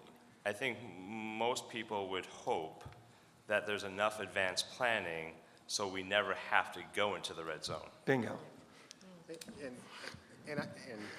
And even maybe the yellow zone. Thank you. And Absolutely. I would submit that this community in particular, which holds itself up as the education hub of North County, that entering or even approaching that yellow zone really takes a whack at what we say is our competitive advantage. Yeah, and I think that's why, this type of meeting, looking at school sites, all of those things are so valuable to do that advanced planning. So, because again, if you don't have sites, it's very difficult to build facilities. And you gotta know where those sites are to make sure that they are able to serve the population in the most efficient way possible. And then also, try to understand what are the educational programs that the community is going to be expecting in the future, because things are changing very quickly. And so we just can't rely upon what we did last year or 5 years ago to be what's going to be desired 5 years and 10 years from now. I have a question about planning. So we started the process of our general plan update back in 2010, and we completed that in 2012. So when did this study start? Because 2012 is when we had our capacity of what the city would actually be, how many housing units we were planning on building. When did this study to plan for your needs, when did this start? So we are actually going to talk a little bit more in the future presentation, later in the presentation, more about what we've been doing over the years in order to add capacity to our report. So can we hold off on that question until the future? Yeah, absolutely. Okay. Sure. He was just talking about planning, sorry. Oh, sorry. I just have a quick question about portables and how they show up in capacity when you're looking at this. Are we counting the portables? So we are counting all portables in the utilization, the current utilization, the education and design, yes. Okay. Yes. And Ben, isn't it Yes. a true statement that the last time this was done to this level was in 2007-8? So Approximately? I would say it was not done to this level. I would say that the level that we are going to today is far greater. I think, Ms. Jenkins, what you're talking about is in 2007, 2008, before the bond, the district hired LPA to do a needs assessment, and that's really looking at the condition of the existing spaces. There's a little piece of that was done in terms of projections, but we never did like this type of study with regards to capacity, with regards to maturation study, what it's going to look like at the end. So a portion of it was done in 7 or 8 in expectation of the bond, but not like what we're doing today. Okay. I think I have some other information, but that's okay. Okay. Well, absolutely. So recognizing it's 9:30 in Tennessee, 7:30 in California, I think this meeting was... Huh? You're on slide 7. Yeah. So I'm going to try and move a little faster, if you don't mind. So if we go to the secondary, again, we try to do the same types of capacities, and then what we realized is that there wasn't much difference at the high school when it came to current education. So you'll see at the high school level we just did one. But I think the biggest thing that we need to talk about is that for the middle schools, the education utilization assumed that those classrooms were only going to be used 5 out of the 6 periods. So there was going to be a prep period for each teacher, and then the design utilization used that classroom for all 6 periods. Okay? So with that, if we can move to the next slide. So when you look at the middle school, you can see, and again, one of the things that we did is Alvin Dunn does have a 6th grade class, so that's officially a middle school grade. So we counted the 6th graders, where Double Peak has grades 6th, 7th, and 8th. So we counted those in this slide. But if you look at San Alejo, San Marcos, Woodland Park, the capacity of all children in grades 6 through 8 is 5,043. The current utilization is 5,585. The education utilization is 5,563. So you can see right there that there's a couple of facilities that are already having roaming teachers in order to accommodate all the kids. And then finally, the design utilization is 6,305. And if you look at the school facility needs analysis in the state, it shows 2,879 as a capacity. So just a couple things to add to this particular slide. As you all know, we're doing construction at San Marcos Middle School, and we're also doing construction at Alvin Dunn. For Alvin Dunn, we aren't increasing any capacity at the elementary level, but we are adding capacity at the middle school level in order to allow it to become a K-8. So once Alvin Dunn is fully built out, the middle school capacity won't be 160, it will be 360 because it's 120 kids per grade level. We didn't include that on here purposeful because that won't even happen until 2019-20. As for San Marcos Middle School, there will be no increase in capacity. We're taking out portables and adding a new building, and it's a like-for-like exchange, so there's no change in San Marcos Middle School capacity as the result of the construction there. I have a question. Why would that be? If you feel that you need a larger, more space for the kids, why would it be that you wouldn't change that and add capacity? So at San Marcos Middle School, where we are putting the building, we are putting the new 2-story building in the exact same location as to where the portables were. In order to be able to increase the capacity using that existing building pad, it would require us to go up to a 3rd story, and due to economic conditions, we decided not to do it at this time because funding wasn't available. And I think maybe, Ms. Jones, another way of answering that question is, we talk about classrooms, we don't talk about the core facilities. And so I think a part of the discussion also needs to be the core facilities. And the core facilities were also designed to accommodate only so many kids, whether it be the cafeteria, the library, the multi-purpose room, all of those types of facilities as well. So I think when we talk about facilities, absolutely when you look at a school, you could say, man, there's a lot of open space, there's a lot of blacktop, green space, that you could put more buildings on. But the question really becomes, how does that school function? How does that school really serve the kids? Because a part of that experience is, all going to lunch at the same time or things of that nature. So I think when we look at facilities, we just need to also be conscious that there is a limiting factor as it relates to the core. Okay. I got a question on this one. Sure. Where, Double Peak, it amazes me that day one it was at capacity. And it looks like you've got Double Peak already is at, this is the middle school portion, already at, and I don't quite understand what the different formulas for current utilization, educational utilization, and design education, that they're all the same. Because I think there were some differences as how those areas were calculated, yet they're all the same on Double Peak. Because of how many students are there, we were having to use the classrooms all 6 periods at this time. Okay. And so there is no difference between these because of how it's currently, those classrooms are being utilized. But if they were, I thought under the educational, okay, so then under the design education column, I would think since there's another parameter, I guess, that allows for more, or, maybe some music classes or something gets canceled, that the design utilization under that situation that would be higher, but it's not. Yeah, because you got to remember and again, Melissa can talk about this because this is really, her area of expertise, but at a middle school, there's certain programs that need to be offered and a certain amount of hours that need to occur. So I don't know, Melissa, if you want to take a part of this question. Well, I think Double Peak's unique too. They do have one maker space, and you may have included that with the elementary. I think you did. And the middle school, we are using every classroom that's designed for middle schoolers right now. Okay, what's a maker class? Oh, I don't know if we have Double Peak, you probably know. We have a space available that was designed for students to come into, similar to the example I gave you with the San Marcos Middle School space for presentations and debates and so on. Okay. So the makerspace has all kinds of equipment in it where students come and do all sorts of projects. I may take my third period in today, and Janet may take her fourth period in today, but we rotate in and out of that space to do something specialized.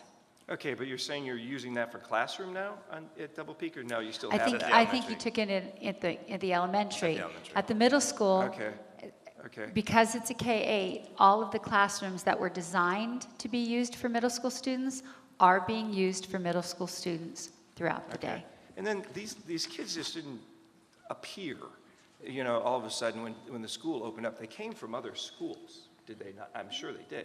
And so were those schools in the red zone, all of them at that time? Great example of what it means to be a school in the red zone is to have gone to San Alejo Elementary before the opening of Double Peak. Carolyn Kalicki would tell you there was no space where there were not students. On the stage, in every available space. She had over 1,400 elementary students at San Alejo Elementary before Double Peak opened. Well, and to your credit. And similarly at Discovery. Okay, so it just amazed me when I heard that, you know, it was just built, it just opened up, and already it's at capacity. So it's kind of amazing. That's because the two that fed it were well over capacity. Okay. Well, and to your credit, I'm sure all of the kids at San Marcos Elementary and the other schools that were at max capacity, got a great education. Children are enormously resilient. Bless them. Good, thank you. And Jim, just to answer your question about this design utilization, it's not theoretical maximum. It's design utilization minus 2 classrooms. So that's the definition of that column. So that gives you some breathing room. But it's, you know, as far as what it means. But that's why the different definitions, because the assumptions make the number. So that's how the assumptions were to make that number. I'll believe you right now. I'm just kind of swimming in numbers here. Okay, thank you. There's a lot to this presentation. Yeah. That's why the TAC is so important. Yeah, so if we look at the tachometer, maybe, Victor, you and I can come up with a better name for this, you know, other than the tachometer. But Speedometer, odometer. yeah, if we look at it, Studometer. Studometer, exactly. That sounds like my naming, not very original, but it works, right? Studometer. So if we look at the studometer, you can see there that, you know, the NETO's at 5,043, which is the current enrollment. And then we basically get to the yellow at 5,500. And then we get to the red, I can't see that number, it's like 5,950 or something like that. And so you can see at the middle school level, we are approaching that particular area where we really need to start focusing on how we're going to accommodate more kids at the middle school level. And then if we can go to the high school. So for the high school, what we did is we just basically calculated a current utilization and we calculated a design capacity. And the reason why we just did a current utilization is because of the fact that these facilities right now are being utilized at a rate that is greater than the education utilization. So there are roaming teachers in these facilities, and so we just decided to go that route. And one of the things that we did, and I don't know if there's knowledge of this, but you know, when San Marcos High School was built, it was built with a rather unique approach, and that was that the teachers don't own the classroom, and so every classroom is intended to be used every single period, and the teachers actually have a space outside their classroom to go during their prep period. And so, again, trying to realize how can we use our assets more efficiently, and that's what we did when we designed San Marcos High School. And so if you look at this, you can see here that the enrollment in 17-18 was 5,891. The current utilization is 6,114. And if we put students in every nook and cranny and used every single classroom, all 6 periods, we would be at 6,589. And then again, this is where the state kind of works. We saw that the other 2 school levels, we were well below the capacity. Well, you know, in the state's one-size-fits-all type of approach, there's always winners and losers. Here's an example of a loser, right? And so when we look at the capacity at the state level, they say that we should be able to accommodate 6,788 high school students, which is actually greater than what the facilities can actually accommodate. So again, one size fits all never really works. And I just want to comment on San Marcos High, that a big component of the teacher space, if you will, was the educational curriculum component built into that, so that, and Melissa and Gina could probably speak to this, so that they would be collaborating there together, that that's where an educational component affects how you build a school. I mean, you'd be probably not surprised at how many superintendents and CBOs and director of facilities I bring down to San Marcos High School to demonstrate how to really maximize an asset of a high school, because I will tell you today that high schools for construction can be anywhere from $150 to $200 million, depending upon how large it is and what type of athletic facilities are a part of it. And so when you have an asset that expensive, you better learn how to maximize the use of it. And San Marcos is a great example of it. Ben, I'm sorry to interrupt you. I Sure. have to let, my apologies to the council. I had not planned my time well, and I actually have to get on a flight tonight. So I have to excuse myself, and I'm sorry if I didn't have a chance to hear the comments from the audience, but I'll definitely go back and. Who are you flying? Of course, Delta. Okay, all right, she can go. It's going to be late. So the next part of my presentation is going to be student enrollment. And in particular, the assignment that the governing board and administration asked of me is to try to come up with a maturation study. So if we can kind of just turn a couple pages, one more. And Ben, is this study done or is it in process? It's in process. Okay. Okay. And to follow up on that, when will it be done? So we are still scrubbing numbers. We hope that it will be done the week of April 9th. Is that a Monday? Yes, the week of April 9th is when we're expecting it to be done. Thank you. Yep. So What do you mean by scrubbing numbers? That sounds a little odd in the accounting world. well, that's a scientific word, right? It's like a swag. No. Obviously, scrubbing numbers is, there's so many different elements that go into trying to project enrollment. When we actually project enrollment today, we project 3 different levels. We do conservative, moderate, and aggressive. And so what we're trying to do is really evaluate how those play into San Marcos Unified School District. And the other element that's really challenging is that demographics are changing. And I don't think a lot of people realize that. And as I go across the United States and talk about it, especially in California, if you think about pre-Great Recession, right, most people thought of their home as their biggest investment, right? And what they would do is, again, we have lots of studies that show this, they would actually buy a home, live in it for 5 or 6 years, see the value go up, and then they would buy another home, and then somebody else would come in. Nowadays, I don't know what it looks like on your street, but I know on my street where there used to be 12 kids, there's 2 kids. And there's no desires of any of us to move off of our street. And so what we're seeing is just a substantially different type of demographic. And so when I'm saying scrubbing the numbers, we're trying to do our best to figure out how that works in all of the different pockets of San Marcos Unified School District. And so that is a very daunting task that we're trying to do the best job we can. But again, I will say from the very beginning, this is a living document.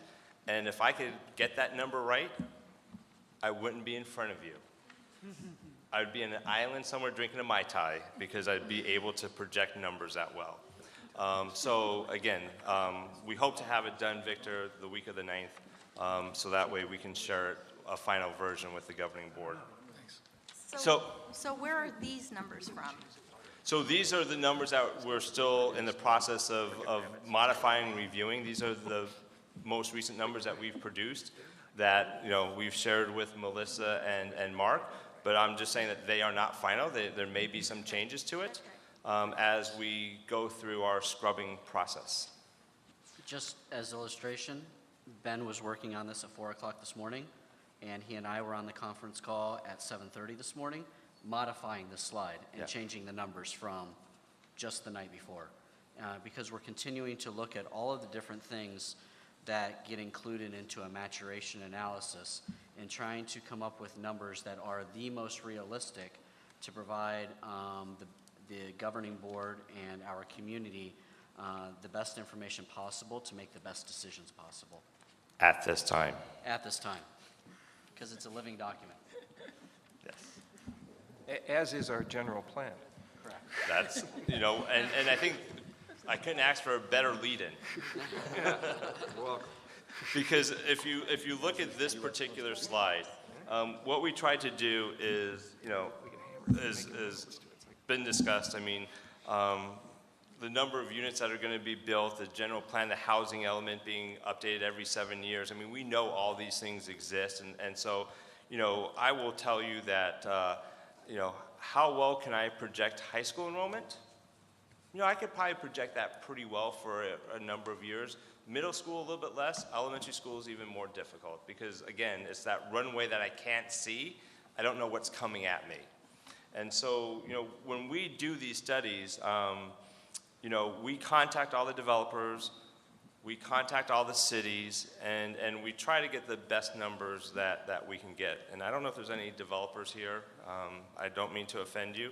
But, when we contact developers, they are the most optimistic people in the world. If you talk to them, they're going to build their project, and it's going to be done in 2 years, and they're going to absorb 550 units each year. And so when you say scrub numbers, I mean, sometimes we have to slow down that pace because we know it's unrealistic. And so for right now, one of the things that you'll see on this particular slide is that, when we talk to all of these different entities, the number that comes up is 9,390 units over the next 10 years. Now, do I sit here today and suggest to the community and to everybody up on stage that there's going to be 9,390 units built in San Marcos Unified? So that's bigger than the city of San Marcos, right? It includes Vista, Carlsbad, Escondido, the county of San Diego. So there's other, jurisdictions that are served by San Marcos Unified School District. Do I think there's going to be 9,390 units built in the next 10 years? No. Do I think there's going to be 9,390 units built in San Marcos Unified School District? Absolutely. So when I look at these numbers, I'm not so focused necessarily on where we are today versus where we'll be in 10 years, because that 10 years could be 11 years, it could be 12 years.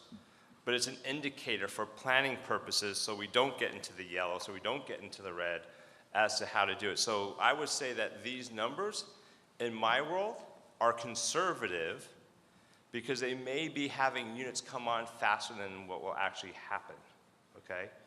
And so there's conservative projections because it's conservative, because I want to make sure that we don't get into the yellow, we don't get into the red, that we have enough seats for the students. So when you look at this particular slide, you can see that there are only 2,294 students that are expected to be in addition to the kids that are there today. So today, our enrollment is 20,903. In 25-26, we project, it'll be 23,204.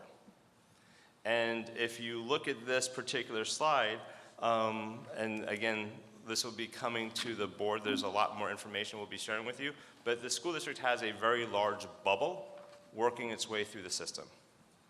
And so, that bubble right now is in the late elementary, middle school. It will be hitting the high school. So if you look at this particular chart, you'll see that actually the peak enrollment at the high school is in year 22-23 at 7,603, right? And so that's the peak that you're going to see. So at some point in time, you're going to see that number. At the middle school, you can see we're at 5,043. We go up to 5,306 at the middle school, and then the elementary school, it's 9,731, and we go up to 10,382. So part of that, you would expect maybe the middle school and elementary school to increase more, but it's not because that bubble is working its way through. And so the number of kids coming in behind it aren't as large as that bubble, but eventually as new units come online, we'll start to see the students being generated. So can you go back 2 slides? Sure. Real quick. One more. So if you hit that number, you're just, wait, one more, forward, the pretty chart.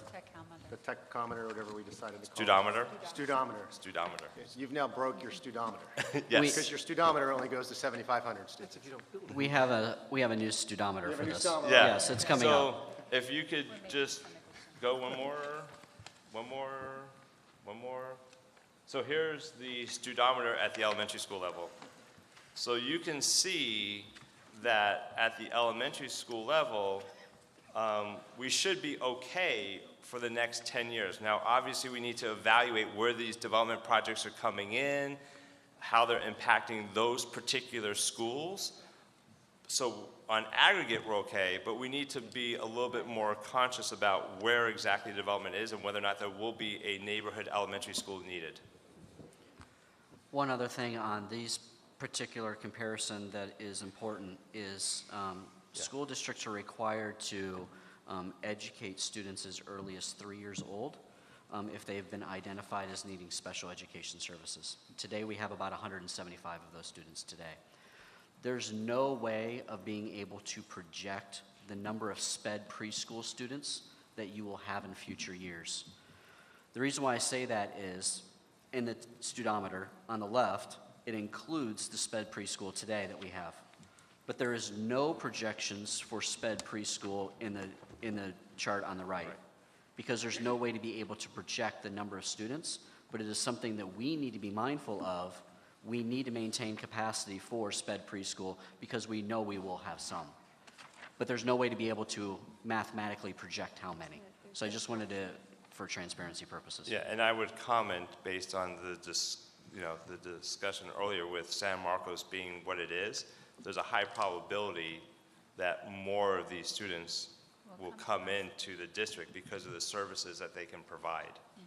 And so that's what makes it challenging. And that capacity, the intervention specialist capacity was... I can't hear you. So that capacity for intervention specialists was in the design... Yes. Number. For the So if you, preschool speds, yes. So if you tap that capacity, you're hurting your capacity to serve that particular need. Correct. Yep. So, a couple of questions, so, Sure.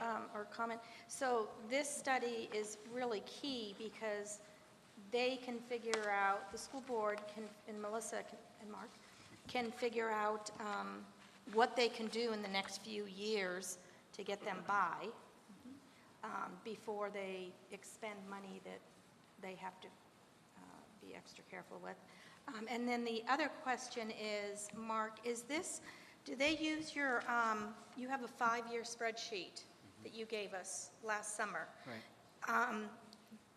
Is that the basis of this or no? It's part of the basis for Okay. it, but we're in the season of updating our student generation rates. And so because of that, and Ben's firm, Cooperative Strategies, helps us with that analysis. And so we were in the right time to talk to developers and the various jurisdictions about getting updated information. And so this is updated information based upon the prior 5-year spreadsheet. Okay, and Okay? so, So it's more relevant data today. okay, and so maybe at future joint task force meetings, we might look at that with Davia, because as I went through and looked at all my stuff last night, I noticed there were projects in there that you have housing units, I think is how you do it, that haven't happened in 17, haven't happened in 18. So I'm assuming you're pushing those out. We would push those So- out based upon information that we get from Okay. like Davia or her counterparts in other cities, Okay. or based upon conversations that we have with individual developers. So, there's a project that has been approved for going on 2 decades that hasn't been built, and we just keep Right. pushing it out and pushing it out and pushing it out based upon conversations that we have with the people that provide us that information.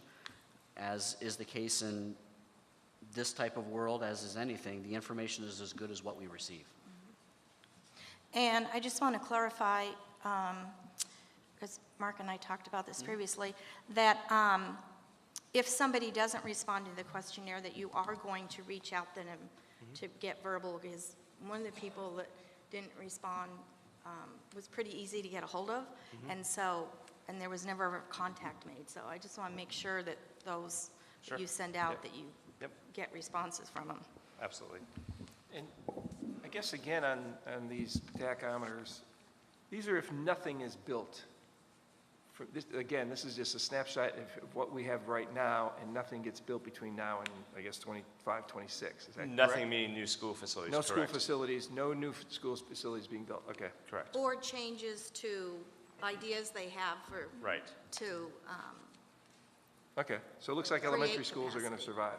So then if we move to the middle school level, and you can see the studometer here, you know, we get very, very close to being in that yellow range at the end of the 2025-26 planning period. And actually, you know, the peak is 5,323, so slightly higher. But obviously, you know, as we were looking forward, it may not be as necessary as the elementary school where everything seems to be reasonably well. At the middle school, you know, we do have to focus some efforts on how we're going to accommodate kids, not only short-term, midterm, but also long-term. So that's the middle school. And then the next slide is the high school level. And as expected, you know, we're at the end of the red zone during this planning period. And so, you know, that obviously is of extreme need of focus of the governing board and administration. So if I can then just turn the page. So this is where we're going into the maturation study. And, you know, this is probably one of the most difficult types of numbers to generate. And so, you know, what we have inside of our office is a very extensive geographical information system software. And so we basically have received information on every single assessor parcel property within the boundaries of the San Marcos Unified School District.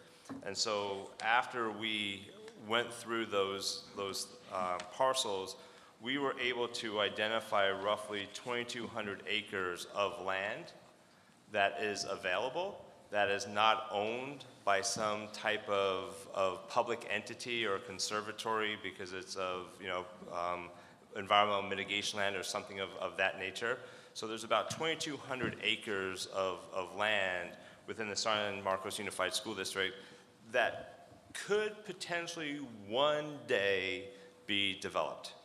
And so again, what we're trying to do is plan, and what we're trying to do is come up with somewhat of a worst case scenario.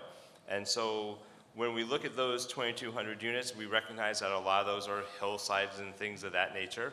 And so, you know, we've applied two different types of multipliers to that 2,200 acres. So one multiplier was assuming 2 units per acre. The other one was assuming 3 units per acre.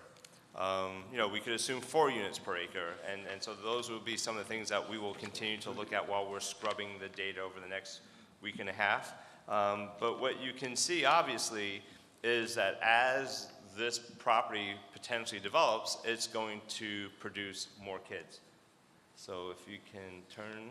question. Yes. Why do you only use single-family detached? Because those generate more kids than what some of the other Yeah, products. so we have that discussion, and again, it's a living document, and obviously as more information becomes available, but you would think that absolutely single-family detached units on average yield more students per home. And I would tell you that if we use multifamily, there would just be more homes per acre.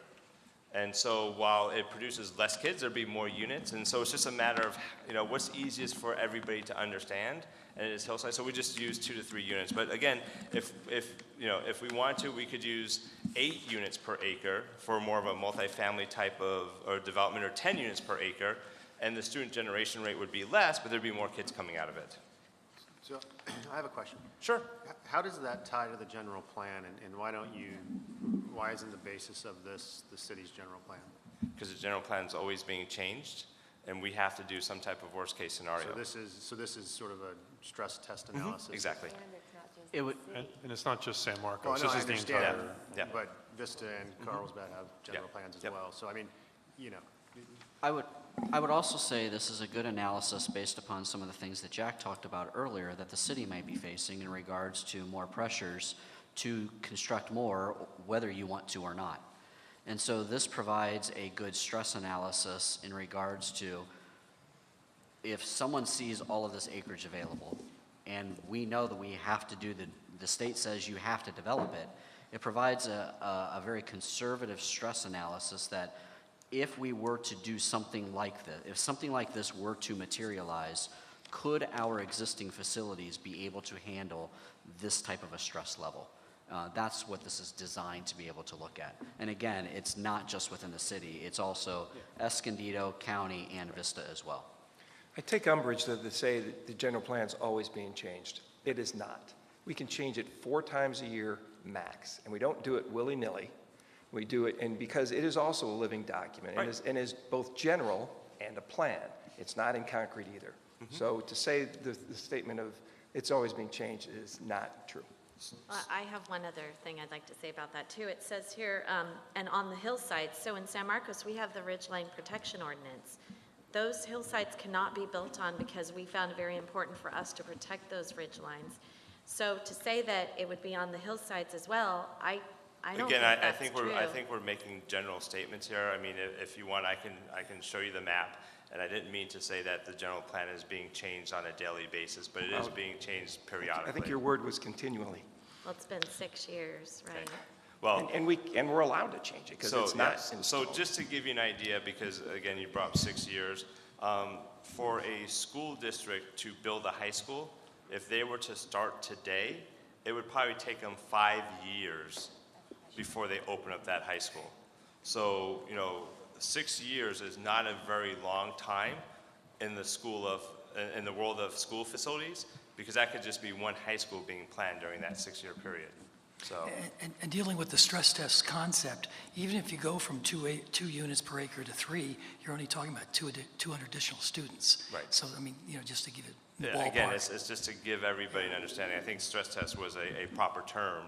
So we have studometer and we have stress test now that I can add to my vocabulary Making when up doing these your- types of your own lexicon here. presentations. Yeah.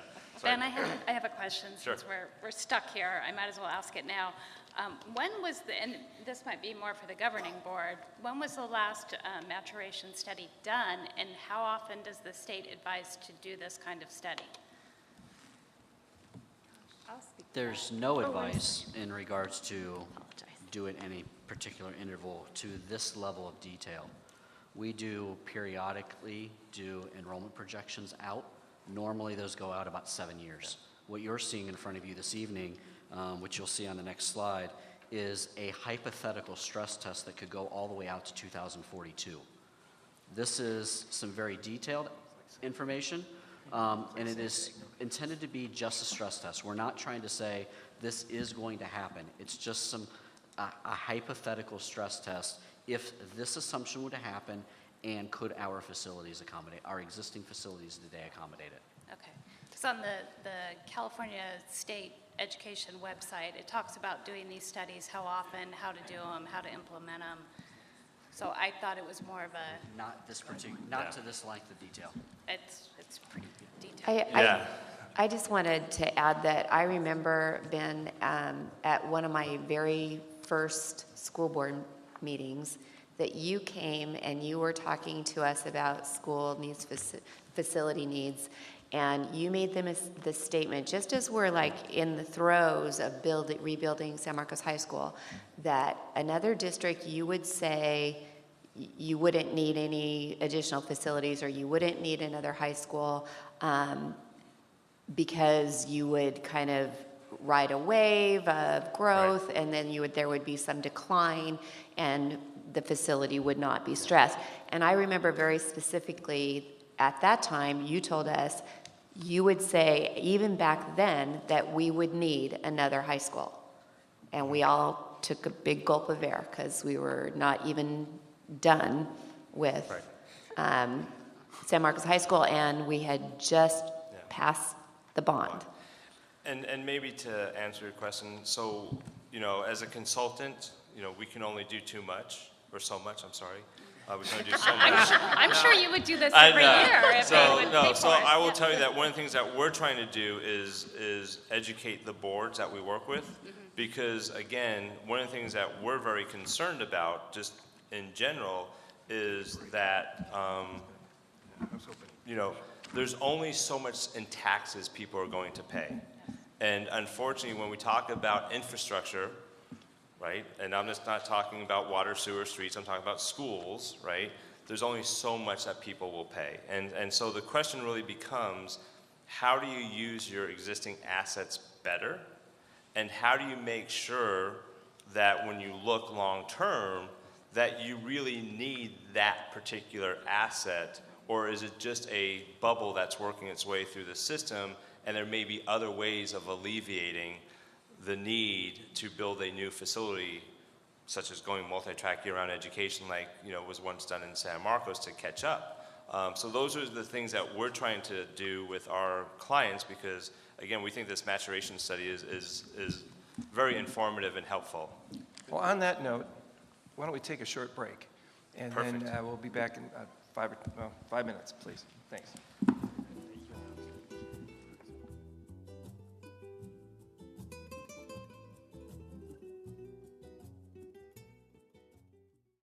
So Ben, I have a question about this beyond 10 years, and a couple of us talking about it.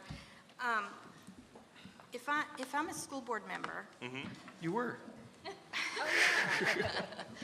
travel. I understand the need to look long-term, but don't we really need to, I need years 1 to 10. I need data to make a decision, and isn't 1 to 10 more important than beyond 10? So I think it depends. In the immediate. Yeah, so I think it depends upon what type of facility you're talking about, Sharon. So, I mean, absolutely, if you're talking like an elementary school that's a more neighborhood, community type of school, the answer would be yes. But if you're talking about, in particular, a third high school, I think you really need to understand what type of enrollment you're going to have, because you really don't want to have, and I'll just say, you don't want to have these two really large comprehensive high schools that have 3,000, 3,500 kids in it, and then another comprehensive high school that's got 1,500 kids in it. And so, I mean, so part of it is just planning for that next high school and what it may need to have in it in order to serve the kids not only the next 10 years, but actually be an asset to the community for the next 20 to 30 years. So I agree with you absolutely at the elementary. At the high school, I think we need to go further. Sharon, a year ago when I stepped into this role, I got it kind of from all sides. Oh, we've got it. Where are you? What were you doing the last 5 years? Where's the new high school coming from? And I came from an area in north of us called Chino Hills, something like Temecula in that it underwent rapid growth, and schools were just built right and left. They had the stress of a 4,000 student high school, Chino Hill High, and so they built a lot of schools, and of course, then it began to level off. So the deeper I got into this position, and I've been in this community a long time. I've watched it develop through our schools, and I started to think to myself, I don't want to contribute to overbuilding. Yeah. I really want to understand what's likely to happen, knowing that it's always a projection. So, as I got to know Ben a little bit, and some of us at the board members, we were talking with Ben, I thought, if we can take the time to really look out, yes, 1 to 10, but beyond, maybe we can get a broader sense of what's necessary because school funding is so complex, because it takes so much time. The decisions we make could affect this community for a generation. Right. So I believed it was worth putting the time, money, and energy into this kind of data. And I know it's very weedy and it isn't 100% perfect. There will be changes. It is a living document, but it just made so much sense to me to take the time to do this. And can I just add one more thing to that, Melissa? And I think that, we always talk about facilities, we talk about how much it costs to construct the facilities, but when we're talking about educational programs, we also got to remember, like we talked about earlier, that there's a general fund that needs to maintain and operate these facilities. And so if you overbuild facilities, then you're basically starving your educational program because you're taking money that would have been able to be used for educational programs and you're using them to maintain grounds and buildings and things of that nature. So it's a very finite sensitivity analysis, not a stress test, a sensitivity analysis that we have to do to really balance out all of the elements of providing kids with the best education experience possible. And the members of the board are real conscious about this overshoot business that Melissa just referred to, because some districts actually end up selling buildings because of declining enrollment. So, all the money comes from the taxpayer. So we don't want to give you a bill if it's not being appropriately used and efficiently used. So that's what we're balancing and want to get these studies to see if to utilize your money as effectively as we can. Yes, but going back to Jack's presentation, under the general plan, the city projects 41,800 units in this 30-year build-out, right? That we're roughly 8 years into now. And current count is about 31,000. So you're looking at, under the city's own projections, another 10,000 units in the next 20 years, roughly, right? And of course, that's just the city of San Marcos. We serve Vista, Escondido, Lake San Marcos. So I don't think it's at all inconceivable that these 90 units that you project in 10 years occur. And of course, depending on the market and all of that, they could come faster than you think.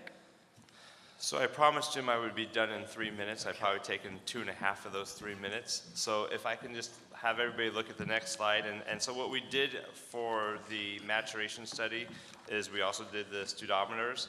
And so this one basically shows that at the elementary school level, that you will see at 2 units per dwelling, 2 dwelling units per acre, we get into the yellow.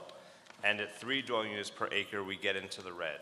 So obviously, that demonstrates that no matter how efficient we use our existing elementary schools, we will need to construct new elementary schools in the future. We turn to the next one, middle school. Middle school is the 2 dwelling units per acre. You can see we get into the yellow. In terms of 3 dwelling units per acre, we're still in the yellow, but we're very close to red. And so, again, I think, to kind of take some of the wind out of the sails of others who are going to follow, I think that there will be a need to construct a new middle school at some point in time in the future in order to accommodate the kids. And then, not to anybody's surprise, we blew the engine at the high school. I'm a little confused. So when I was just looking at this, I was trying to figure out where you were at just on the elementary. So you were at 1335. So you're actually talking about year 2042, 43? Wow, okay. Because I'm assuming that if you're that obviously you're gonna be building a new school before then. Absolutely. Oh, okay. I'm just saying that there does need to be new elementary schools built in the future.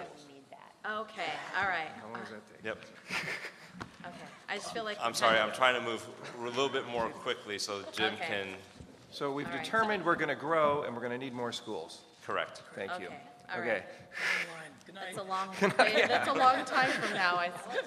20-something years, I'm just a little lost, okay. All right. So with that, I think we're on to options to increase capacity. And I promise I'll do this very quickly. If I could have the next slide, please. For our board, and they are probably tired of hearing me talk about instruction, but really the equation is instruction impacts what we do with our facility and our capacity. How we address capacity will impact what we do with instruction, and both those things will change or alter in some way the student experience. So we have to keep that principle in mind, whatever decisions we make as we move forward. The good news is we have a lot of options and possibilities. Just for a moment of reflection, and if I can have the next slide. Are you sliding? You're sliding? Just for a moment, a quick moment of reflection, I included this slide just to give us a look at where we've been. I've been fortunate to work in a number of school districts that have been growing, and I'm quite proud of the work that my 2 predecessors, Larry Ma and Kevin Holt, achieved in building new schools. So since I've been with the district, I came in 2001 as principal of Woodland Park. We were year-round multi-track then. In fact, Woodland Park had just 2 years prior been reconfigured from being all elementary to a middle school. We've added San Alejo Middle. Of course, Mission Hills High came on in 2004. NECREC, which doesn't do anything for student capacity necessarily, but it really exemplifies our deep commitment to professional development, and that's the North County building where our offices and professional development rooms are. If you talk to people in San Diego about San Marcos Unified, one of the things they'll tell you is that our commitment to supporting our teachers' professional development is part of what has made us so successful. I was asked today, why has San Marcos Unified done so well in terms of its academic performance? And one of the things I talk about is the deep commitment of our teachers to begin with, but then we support that through really sustained and deep professional development and collaboration. So then we added San Alejo Elementary, Jolian. San Marcos Elementary was a remodel that we worked out some of the land settlement there with the city, and then of course the complete remodel of San Marcos High School, then the addition of Double Peak, and the arrow is going to continue. So then we move on, next slide. Come on, Jack. Mark's got it? Okay. Just to let you know, some of the plans that were already in place now, we've added the 4 classrooms by closing out a portion of the collaboration rooms that you referred to, Chris, at San Marcos High School. There's 2 more that we will convert for next school year. And Mission Hills, along about June, after the summer, or as we move into summer, we'll be adding 8 portables at Mission Hills High School. And those will be ready for 2019-20. So that'll increase capacity at Mission Hills by just about 280 students. So there's lots of possibilities here, but there'll be a good many things to consider with regard to how we increase capacity. Obviously, we can continue our existing school level configurations and increase capacity on those campuses. That's sort of a campus by campus study. I can tell you when I was principal at Woodland Park, we had 4 additional portables at the back of the school. We were up to over 1,600 students waiting for the completion of San Alejo Middle. And just because you can put 1,600 middle school students on the Woodland Park campus doesn't mean you should. I can tell you it was a very different place, having been there through its changes, but those are things we'll have to consider. Obviously, building new schools, I'll say a little bit more about that. We can start to really think quite creatively. Maybe you convert some elementaries to TK and 6, and then look at our middle schools as being more of the junior high school model of 7th, 8th, so you can redistribute where you have some students. We could put some of all of our elementaries back on multi-track, or elementary and middle on multi-track, which is what we had up until about 2003, I think, is when we changed that. And what happens with multi-track is that it gives you about 25% more capacity on your sites, but then the site is running virtually all year. We would turn around one school year to the next in about 6 days over the 4th of July holiday. The only time the campuses were completely closed down was for about a week over the Christmas, New Year break. It's tough on your facilities. It does require more staffing, but it certainly does give you more capacity. Well, and I guess that's still a tool in the toolbox, right? As far as, it's a possibility, it's an option. And even I guess when my kids were doing the year-round school, it was only for a short, it was, I don't know how many, 4 or 5 years or something like that, and then it went away. So it was no longer necessary. So I guess there's, and I'm only saying that because, you know, growth doesn't always happen at the same time.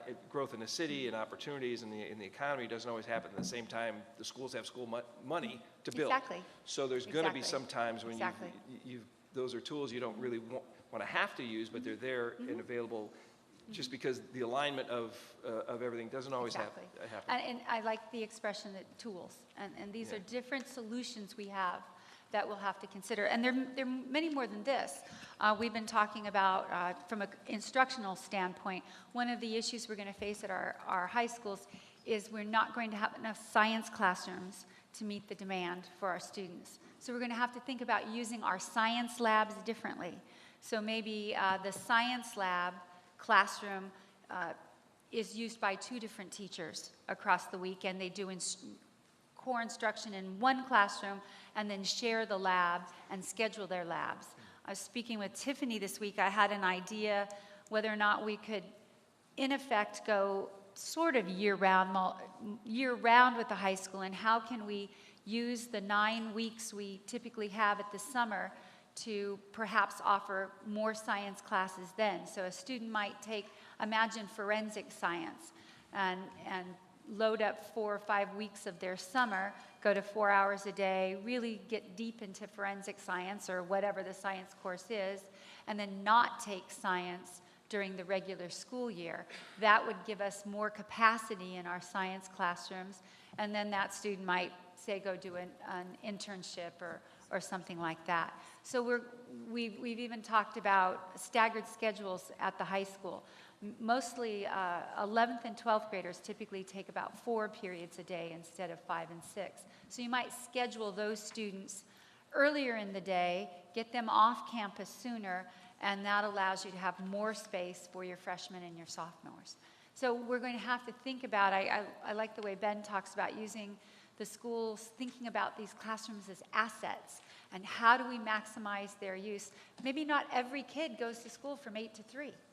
We may have a variety of schedules, again, that allow us to maximize the space and increase student access to the programs that cause people to want to live here in the first place. So those are just some of the options. Again, each option has advantages and disadvantages, and we'll have to consider all of those as we begin to plan in more detail. Regardless, we think we are very much in need of a high school that will give us something between 1,500 and 2,000 students. One of the things I've learned in the last year is that there are limited possibilities for land in San Marcos. It's expensive. It's going to be harder to build on than the land we've had before, that which is remaining. And the location sort of dictates what you want to do with it. So all of these factors, the cost of the land that's available, the location of the land, the ability to build on particular parcels of land will influence the options that we pursue with regard to increasing capacity in terms of building new schools. And certainly the first place we're already looking is for a new high school. I have all sorts of ideas how it could be focused and constructed in a way that would make it an attractive alternative to the ones that we have. And from a programmatic standpoint, obviously, depending on whether we're willing to consider year-round multi-track, we're probably going to need at least 1 additional elementary and an additional middle. And I would probably put the middle in terms of priority, certainly over another elementary. And again, as we look at property, and a good many people have been very generous with their time and helping us understand the variety of properties that are available, the desirability of given properties. It seems like each has a story behind it. We're examining those options. And of course, again, I just will reiterate my appreciation for Jack, for the Joint Task Force, because we're continuing to work with the city and the development community. They've been very open to having good conversations about what might be possible in the city as we continue to move forward with finding ways to educate more kids, which is what we want to do. Well, do you have, and I know you're going to get into the money portion next, but do you have a timeline for when, when, knowing the bubble, knowing the maturation, knowing where the tachometer is and everything else, when is it you're going to need a high school? Are you going to need it by 2022? Are you going to need it, or a time range, between 2022 and 24?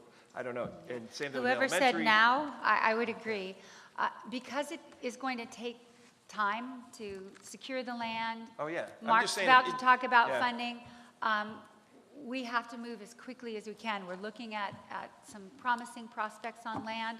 We'll engage the board with those conversations, and we're going to have to figure out funding. By the time all of that happens, we're going to need one worse. Well, That's yeah. all I can tell you. Right, I will okay. tell you right now, the sixth grade class, as it moves forward, given our existing boundaries, you'll have nearly 4,000 students at San Marcos High School. But So I we have guess to get moving.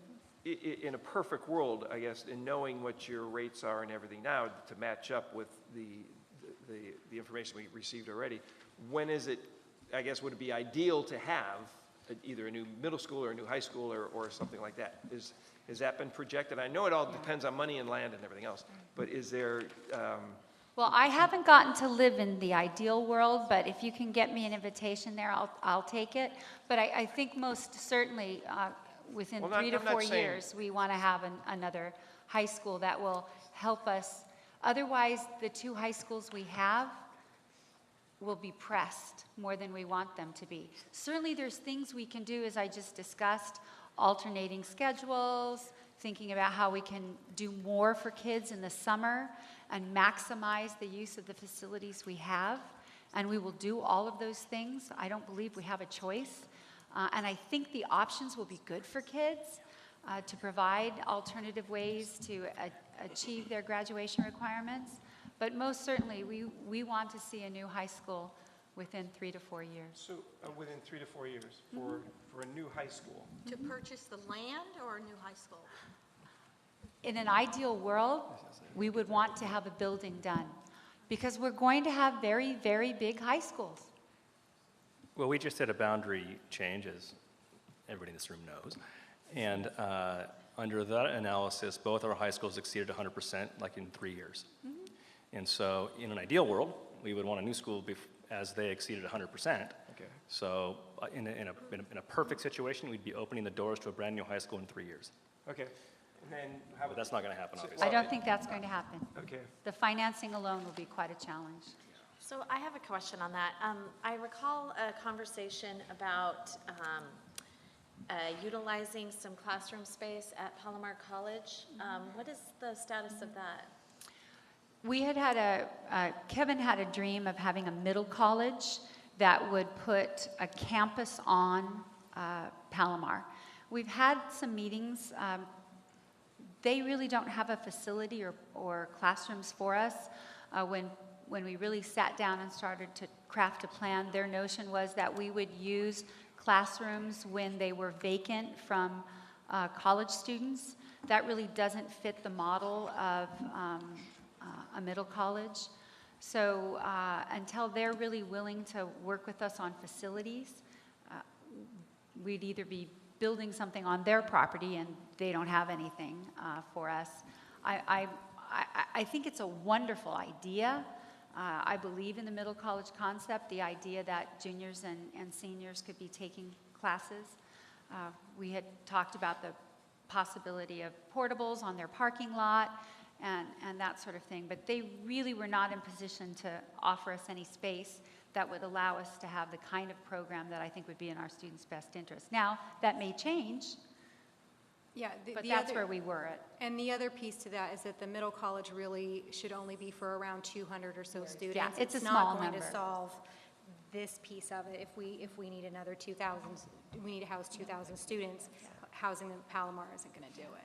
Well, the So- 2,000 isn't right away, right? I Right, mean, that's true. Yeah, I was thinking something just like as Sure. an interim solution, just to get you until you can get the new campus opened. Because that probably will take, what do you think? Oh, I'm sure it's going to take 4 longer than we years, need. 5 We're going to years? have to look for a lot of short-term solutions, and we're going to have very big high schools.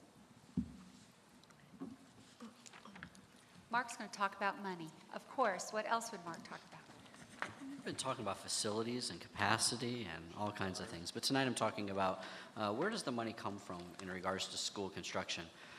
First, I just want to, we can't thank our taxpayers enough and our constituents enough for Proposition K that was approved in November 2010. That provided $287 million through the issuance of general obligation bonds. And so far, we've funded projects at San Marcos Elementary, Carrillo Elementary, Woodland Park, San Marcos High, San Alejo Middle School, Twin Oaks Elementary, San Alejo Elementary, and also constructed some very needed shade structures throughout the district, as well as a multitude of other projects, but this is just some of them. In addition to that, you can't drive through the community right now and not see the construction projects that are going on at La Costa Meadows. Alvin Dunn, which is now, will soon, next year, be known as La Mirada, and then also San Marcos Middle School. All three of those projects are fully or in part funded from Proposition K as well. So San Marcos Middle School and La Costa Meadows, it's all Prop K. Then Alvin Dunn is multi-funded, which we'll talk about in just a moment. The last thing I did want to put in here, and this is that last bullet point, in that because of the inflationary dollar and the inflationary construction costs, one site that was included in Prop K was Richland Elementary. But at this point in time, we anticipate that there being no Prop K dollars and able to do anything at Richland Elementary at this time. Next is community facilities districts. These are our alternatives to developer fees. So we work with the developer if their desire is to enter into a community facilities district. We work with them in creating this. Our first CFD was created in 1989-90, and then shortly thereafter, 90-91. CFDs 1 and 2, and both of those have reached their end life. They both terminated in the 2015-16 fiscal year. But CFDs 1 through 6 are all complete, meaning the construction projects for those projects are complete, and the total proceeds that we received from those CFDs were $85.3 million. And so then the next logical question is, what did you do with $85.3 million? We funded projects at Woodland Park, Discovery Elementary, Joliet, Carrillo, Mission Hills High School, San Alejo Elementary, San Alejo Middle School, San Marcos Middle School, and Twin Oaks High, all with $85.3 million during that period of time. What were those projects, Mark? There are a wide variety of projects to either add capacity or other types of facilities projects based upon the mitigation terms for each one of the individual CFDs. The nature of the projects was so large, it would have been slide after slide after slide, and you would have been tired of hearing me, like maybe Ben. I have a question. I thought Woodland Park was paid for from the 96 school bond. I'm not saying that if it's paid for from the 96 school bond, it is that we did other work at Woodland Park using the CFD dollars from somewhere within 1 through 6. Okay. Also included in here is the creation, whoops, I went too far, is the creation of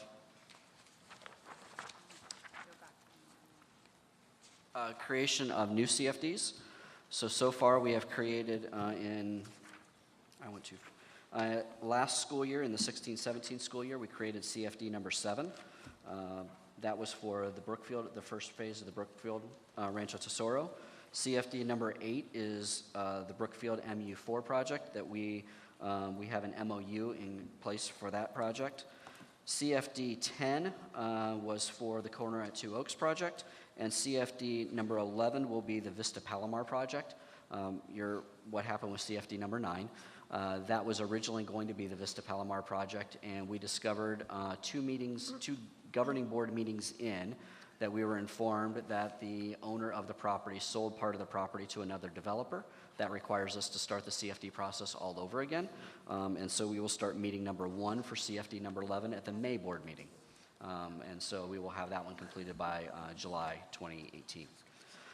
You can see that within the anticipated amounts, with the exception of CFD 8, we're still waiting on some final information. But with CFD 7, 10, and 11, we anticipate $7.5 million from these 3 CFDs. We haven't issued any debt on these projects yet for our funding, and the board has not committed these dollars or these resources to any project as of yet.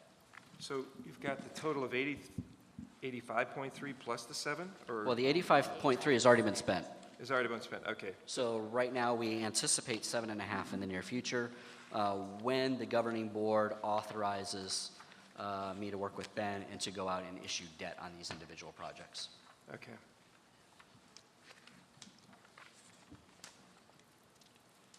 In addition to that, we also are a party to various redevelopment agencies in San Marcos, Vista, and Escondido. And as you all know, it is now the successor agency to the redevelopment agency.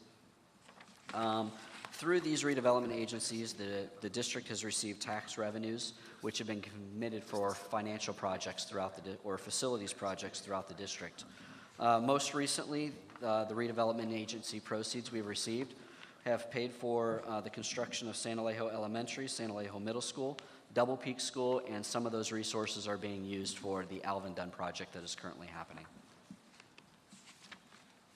I'm sorry, I have a quick question on La Mirada, Alvin Dunn. Is that going to be increasing capacity, or are you just building it for the same size? So that it won't is? increase capacity at the elementary level. I shared earlier it will increase capacity at the middle school level. Currently, Like today, it's 200? about Like 200 US? students. It's being built for 120 students per grade level, kindergarten through 8th grade, and then a couple classes for transitional kindergarten as well. So I guess I just have a question. When you're building a new school, or rebuilding in this particular case, and you have needs across the district, I'm just not, I don't think I understand why you wouldn't build it just a little bit more, a little bit larger. It's a great question. You have to consider the campus, that the Alvin Dunn campus itself, it's very much landlocked. And by being a TK through 8 or school, there are some specific field requirements that we're required to have at the middle school level. And so we would have to go up a 3rd story, and when you're dealing with an elementary and you can only have certain grade levels of students going up so many stories, it becomes an administration issue, especially on a K-8 campus. And so it's one of those things as to the landlocked. Also, in addition to that, if we had built more students there, it would have required CDE would have required more parking stalls as well. And again, being landlocked, we didn't have the parking capacity for it. So we did about as much as we could with the Double Peak campus, or the Alvin Dunn campus that we currently have there today. And isn't one of the issues money? And of course, money is also the issue as well. Yeah. For every square foot you add, it's a lot more money. Yeah, I will say, if you just think about, I shared this, I think in one of our joint task force meetings, at one point in time, we were looking at a 3rd story at San Marcos Middle School. And because of the various requirements for school district construction, our facilities are constructed to the highest seismic standards possible. Just adding the 3rd floor alone increased our construction budget 2 years ago when we were pricing it by over $1.5 million just for the additional seismic requirements by adding the 3rd floor. And then that didn't even complete the construction to finish the 3rd floor on top of that. So again, those requirements also feed into the construction costs as well. And then also Proposition 51, this is the ballot measure that appeared in November 2016 that was passed and authorizes the state to issue $9 billion in bonds to fund improvements and new construction facilities in the K-12 school and community college environment all throughout the state. Following the following the passage of Proposition 51, the district received $35 million as a reimbursement for the state from prior construction projects. Most notably, the largest chunk of that, $30 million, came for the reimbursement for San Marcos High School. Some of that funding is being committed to finish off the Alvin Dunn project. So as you can see, Alvin Dunn has 3 funding sources. About $17 million from Proposition K, and then the remaining funding sources are coming from the redevelopment agencies, as well as some of the resources from Proposition 51 that we've already received. We've already submitted a reimbursement request for the construction of Double Peak. That request is $33.8 million, and we will seek reimbursement requests for Alvin Dunn, La Costa Meadows, and also San Marcos Middle School. But as construction isn't finalized yet, we're still working through the estimations on that, but rest assured we will be seeking reimbursement for those projects. The last bullet point is a really key bullet point. It's unknown when or if we will receive any dollars from the state and what we receive. Just because, in the example of Double Peak, just because we've asked for $33.8 million doesn't mean we'll receive $33.8 million. The state has its own rules and regulations and audit processes, and they can qualify certain expenditures or disallow certain expenditures, and all of that can impede or impact how much money we actually receive. We know the maximum amount of our reimbursement request is $33.8 million. Mark, does it that also depend on where you are in line? Correct. So the state could be willing to pay the $33.8 million, but run out of money before you get to your place in line. That is Very well said. It also depends upon when the state actually issues the bonds. So far, the total state authorization under Proposition 51 is $9 billion. I'm not saying anything that hasn't been in the paper. Governor Brown has been resistant in selling the bonds. And so if the bonds don't get sold, we definitely don't receive the money. So that can also delay the process as well. And Mark, is there a certain, I know they don't reimburse in full. Mhm. I don't even think they reimburse 50%. Not anymore. Do you have a average of what the state reimburses so people understand you're spending $70 million to build a middle school and you're not going to get? Well, if you think about, we'll use the $35 million alone that we received for Proposition 51 that we've already received in reimbursements. About $30 million of that was for San Marcos High School, and San Marcos High School costs $172 million. So it's, Now, that formula is different than the formula for Double Peak. Double Peak cost us a little more than $70 million, and our reimbursement request was for $33.8 million.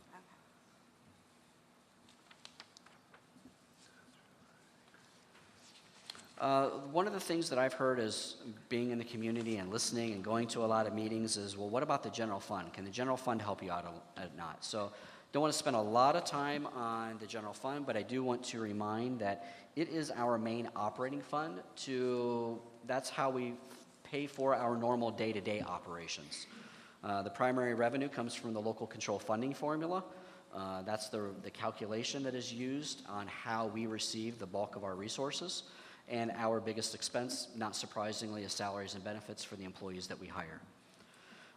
New residential development, I think I heard that this came up at one of your prior meetings, so I wanted to go ahead and answer the question.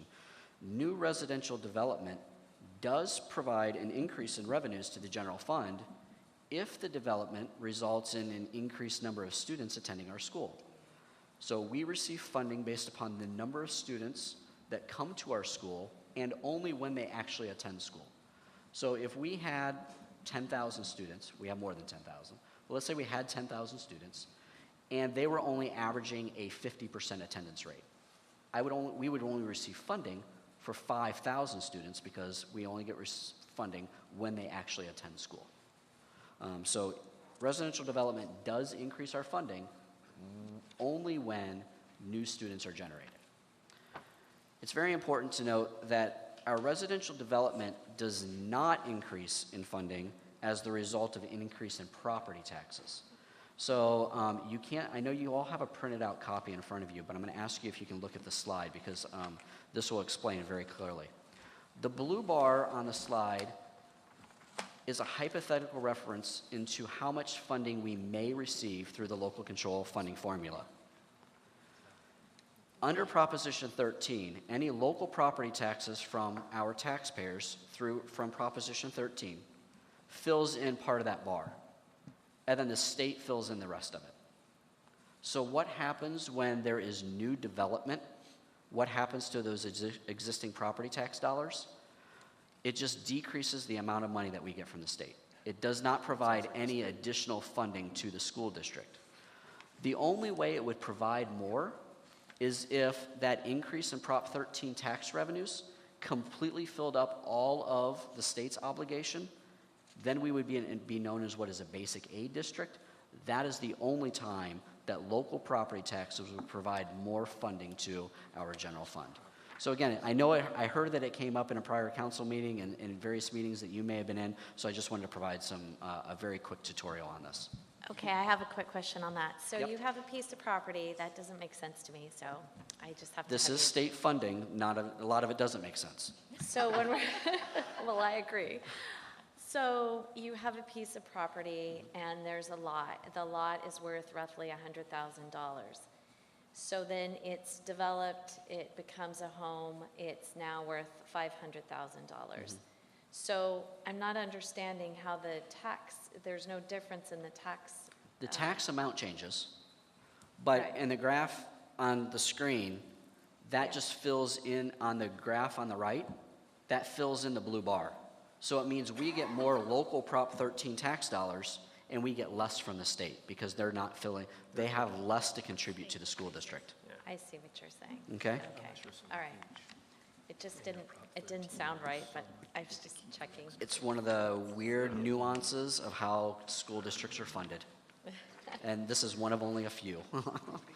And Mark, question, I asked at the last task force meeting, because I was asked, and Melissa answered it, but for the benefit of others, can you explain that all the solar you're putting in at the schools, that's not coming out of your general fund money? That's a great question. So we are putting solar up on every campus in the district, and we are building that under a unique portion of Ed Code. That means that the solar company, in this case Tesla, funds all of the construction costs up front, and then we pay them back over time. We buy the electricity back from them. It is called a power purchase agreement. And so they put all of the costs up front, and then we pay it back over time. It is anticipated at this point in time to generate savings to the general fund. Even with the construction, repaying the construction costs, the anticipated savings is about $1 million a year over the next 20 years. So what are our next steps? So Melissa and myself and staff, we're going to continue working with the governing board and our community to explore both short-term and long-term options. One of those is continue working with our developers and the development community to maximize our mitigation. We're going to continue to investigate viable land options and ultimate acquisition. We've been having several meetings, both with governmental agencies and land developers, and looking at those options. We're going to finalize our district facilities master plan, and just like your general plan gets updated, we are going to periodically update our facilities master plan as well. Ben talked about earlier, this enrollment data in this capacity, it changes all the time, and it is a living document, and we're going to make sure that we stay on top of that facilities master plan and periodically update it. We're going to develop a plan of action as to how do we address these issues, as well as the funding options as we move forward. And those funding options are not only for the construction of the schools, but also for the land acquisition as well. And then the final recommendation is that as far as the school district, and I think you heard Jack and Sharon as well, and Victor say earlier, and Davia, these joint task force meetings have been very beneficial. And so it's our recommendation that we continue these at least on a quarterly basis, so that way we can just stay on top of what is happening within the residential development world and what the potential impact is on the school districts as we move forward. As a side note of this, and separate from the joint task force, I will say that myself and Davia, we have conversations frequently, and our staffs meet. It used to be on a monthly basis. I think we've rolled that back a little bit, partly because Tova's time has been overseeing 3 construction projects. But my recommendation there is that at the staff level as well, that those conversations happen much more frequently at the quarter level, because it allows us just to stay on top of that information even more. Finally, I just want to say thank you. I think tonight has been, I know we're not done by yet, but I just want to say thank you. Melissa started earlier by saying it's amazing where we've come from in the last year. I'm really pleased about where we've come from the presentation a little over a year ago and where we are today. And I've seen an increasing, sharing of information and education all the way around, and I think we're in a much better place than we are today than where we were last year. And I just want to say thank you to everybody that's had a part of it. All right, thank you. I just have a quick question on your next steps. The developing a plan of action, including finding solutions. Knowing that you need a high school within 3 years, don't you already have a plan of action in place for that high school? It depends on a number of different factors. Have we thought about all of the different financing options? No, we have not thought of every financing option. We haven't explored every financing option. There are a lot of different options that are out there, and we haven't explored all of them yet. Was a plan of action, I guess, it's like finding land, that's part of the conversation, but I would say that, have Melissa and I spent a lot of time talking about this? Absolutely, at all hours of the day. But we're going to be bringing the governing board up to these conversations and options, and bringing the necessary consultants in, and start having more detailed conversations as we move forward. Well, and there's paralysis in analysis sometimes of analysis, and it seems like closer you get to that, whatever, the cliff of needing the new high school, it seems like a plan of action sooner rather than later would be prudent. I can't disagree with you, but I will say when you're talking about taxpayer dollars, we want to make sure that we're being as judicious and as prudent with those taxpayer dollars as we possibly can be. Well, we all do. Okay. We've got several speakers. You guys have been waiting for over 3 hours. So I'll get going on a few of those. Michael McSweeney, and then Catalina Algmu, and then Becky Shipley. I believe your city clerk is going to hand out a report that we wrote. Mayor Desmond, members of the council, school board members, staff. I'm Michael McSweeney. I'm the Senior Public Policy Advisor for the San Diego Building Industry Association. I'm here this evening representing the 800 member companies who employ 40,000 or more persons in the San Diego County. Some of our member companies are located in San Marcos, and a significant number of employees live in your community. Their children attend your schools. In a nutshell, the BIA is a member of the San Marcos community. Over the past year, we've been monitoring your collaboration between City Hall and the school district. We took it upon ourselves to analyze the issues regarding facilities and the need for additional classrooms for new students. So you've all been given a copy of our report, and you've also gotten it by email. All of you have been given the report we've handed out, and we place it in the public arena for discussion. Keep in mind that this report is based on information available to us, and we weren't privy to specific district data. Our report may be lacking key details or could be mistaken as to how some of our points are viewed. We're part of the community, and we're here tonight to offer our help. The district problems are all our problems. We believe that we're a natural ally. We do something that you do. Identify a need for buildings, and we build them. So does the school district. We realize there are constraints of state law which are different than the constraints and laws that we deal with in our types of development. We've taken a common sense, analytical approach to the issues regarding student generation and facilities using our expertise as we see them. We'd like to be able to put our collective heads together and combine resources where it makes sense to help find resolutions acceptable to all stakeholders in the community. School facilities are extremely expensive. A community-based, collaborative approach is necessary to find acceptable solutions before asking the residents to increase their taxes. Our preliminary report, we believe, is the beginning of a public dialogue between our industry, the city, the school district, and your residents. We request your input back to the public on our possible solutions. Again, I remind you that we are part of the community and we're here to help. And I would offer to answer any questions, but in light of the time, I hope you'll let me pass.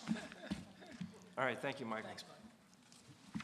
Then we got Catalina Algmu, then Becky Shipley, and then Jason Santok. Okay, my name is Catalina Almer, and I am a parent. I'm just a community member parent.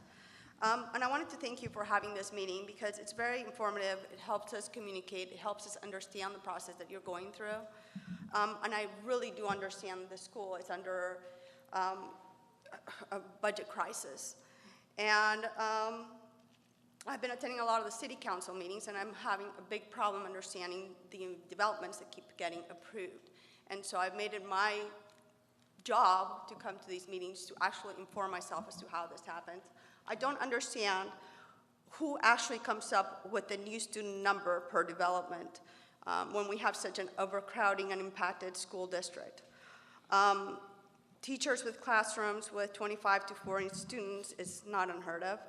And we really need one-to-one time for teachers. We need teachers that can look at essays and actually go through the essays with the students. A lot of the times, unfortunately, I know my kids, I have two at the high school level, the essays are graded by the computers. And teachers may do a couple other marks, but that is unrealistic if we want our kids to go to college and be successful learners and business people in the future.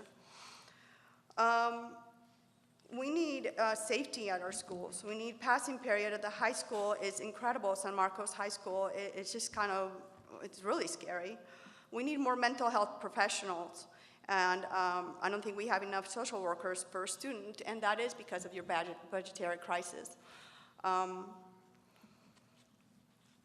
One of the problems I see is that we have almost 5,000 students in San Alejo Hills.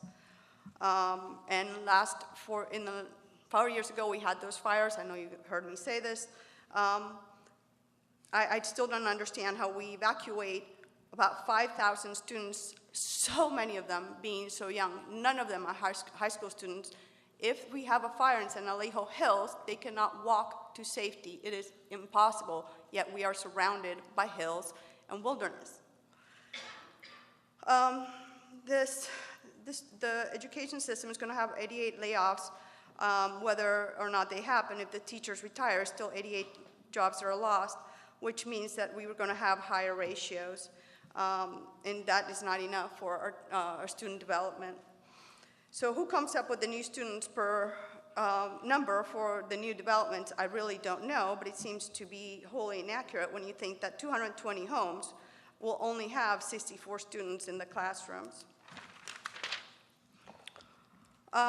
When we moved here definitely for the school district and for the schools. We did a lot of research, and because of my husband's job, we were able to pick any state and city in the West. Okay, I guess that's my time. Yeah, you got just a last sentence? Well, basically, there are constituents who keep asking you guys to just look at new development and to not approve it until we have a new infrastructure that can accommodate this, that being the schools and the safety of our students. So if you could please take that into account. Thank you. Thank you. All right, Becky Shipley, then Jason Santag, and then Michael Hunsaker. So, Jim, will we have an opportunity for those questions to be answered? Student generation numbers, where they... Do you want to do that now, or you want to get? How about we get through the speakers and then we'll go through that, because these people have been up a long time. Some want to go home. All right, Becky, what do you got? All right. Well, I just heard a couple of things that throughout the course of the evening that I wanted to address. But first, I just wanted to extend maybe an invitation to the members of the City Council to maybe take a walk through our high school on a busy school day. I'm sure our superintendent would oblige. And just see what it's really like for those kids to be in an overcrowded school, because we're looking at numbers, you know, on spreadsheets right here, and they actually represent human beings who are trying to get a quality education. And it's very difficult when you can't get to class on time or when your class is overcrowded. So I would encourage you to go and just see what that is really like, to be in that environment, so that when you sit here and you talk about this, you have an idea of what we're really talking about being in an overcrowded school. I'm the PTO president at Discovery Elementary School. We were overcrowded the year before Double Peak opened. We had 1,100 kids. This year we have under 700. Our capacity is somewhere between 700 and 800. It was not an experience I care to revisit, ever. When we're talking about, I mean, not just class sizes, common space, our playgrounds were overcrowded, our lunch tables were overcrowded, our bathrooms were, I mean, the toilets were overflowing. They could not handle the capacity. So this is not something we want to see happening in our schools. As a parent, I'm telling you, every parent with a child in this district, we do not want to experience this. When you see the graph with the barometer, not the barometer, yes, okay, right, and it shows that we're going to be okay on capacity for elementary schools. What it doesn't show is that all of the building that's taking place is not spread out through the entire city. It's taking place in certain areas of the city. So those schools are going to be impacted, which means we will need more elementary schools. If you're going to build everything in the same part of town, we're going to need schools to accommodate those families, because we cannot bus kids from this side of town to this side of town to accommodate the growth. We have to build schools. Unfortunately, money doesn't grow on trees. So just like, Mr. Mayor, you can't build the roads we need right now or the bridges we need, the school district cannot pick money off trees to build schools, which means we have to take that into consideration when we are approving new developments, approving the density of the developments. I thought it was really nice that that thing showed 2 or 3 acres coming up or 2 or 3 homes per acre, or dwelling units per acre. That's something I would love to see in San Marcos. We're talking about 10 or 12 dwelling units per acre. So those projections way out into the future are completely irrelevant. I guess really the point is, the reason that people want to live here, the reason that this is a problem, that you are building so much, that we are building so much, that developers are coming in, is because one of the major reasons is because kids come here and they get a world-class education. And if you take that away, if you overcrowd these schools, if you take away art space and music space, no one is going to want to move here. That is why our city is great. And that's it.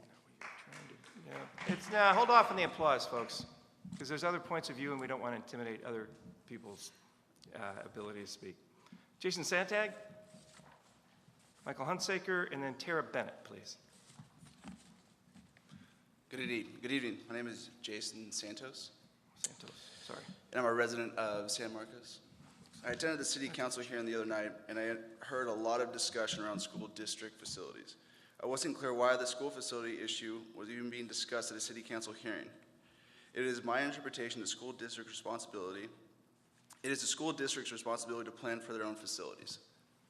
I, as a resident of San Marcos, care about the future school facilities, and so I asked the school board, school district staff to focus on the facilities issues to help San Marcos community members and the city officials understand what the long-term solutions are. Thank you for your time. All right. Thank you, Michael. Thank you, Jason. Michael Hunsaker, Tara Bennett, and then Kirk Effinger. Mike Hunsaker, 115 Equestrian Court, San Marcos. And I have been the taxpayer representative of San Marcos Unified School District and DeHiza until I was termed out. I'm presently on the taxpayers representative for two other schools, districts, Ramona High School and Palomar Community College. One of the things that must be considered, and which you cannot predict, is how the state's going to screw you up again. That's inevitable. Because just after Prop K went through, they increased the agricultural requirements and a whole bunch more steel came in. And a very large number of citizens felt that they had been shortchanged and oversold on Prop K as a result of this and other factors. Prop K was supposed to eliminate overcrowding. It was supposed to do 7 pages worth of big improvements all over the districts. What they got was one high school pretty much and a few peripherals around that area. I figured out that if you do development in the San Marcos and area, Boulevard area, that about over 80% of the dollars went into that small area. You're going to have a credibility problem having said, well, we're going to eliminate overcrowding with Prop K. We spend about $250 million, and we're going to spend another $250 million in interest. And immediately, well, we need another high school. And these other peripheral suburban areas, which are paying the majority of the taxes, have seen very little proportional benefit. Now, if you go back again, and we have this affordable housing stuck and smashed into our city, you have a very potent and difficult situation. I think more needs to be developed on the funding. How are we going to make up the difference? There is going to be a limit in taxation, and I think Sacramento anticipates that and is going to force something on us. I think we have to be much more upfront, and as far as I can see from my perspective, we're 3 years behind the schedule of getting another high school in. Land is going up, and we have not considered either Newland Sierra with its 2,300 acres, 2,300 units, nor have we considered things like Davia Village and its 416. These must be done better. All right. Thank you, Michael. Tara, and then Kirk Effinger. I don't know if is it Bennett? Okay, good, thanks. Hi, I'll be super quick because I know we're all tired. I really just want to thank you. I think this meeting tonight is like such an important key piece to what we need right now. I have been going to a lot of city council meetings and a lot of school district meetings, and it does get really frustrating because you have the school board talking about problem, that they really can't fix because it's a city problem, and then you have I just was at the last city council meeting, there's tons of discussion about schools and funding and land that the city council can't fix because it's the school board's responsibility. So this, I think, is great. Thank you.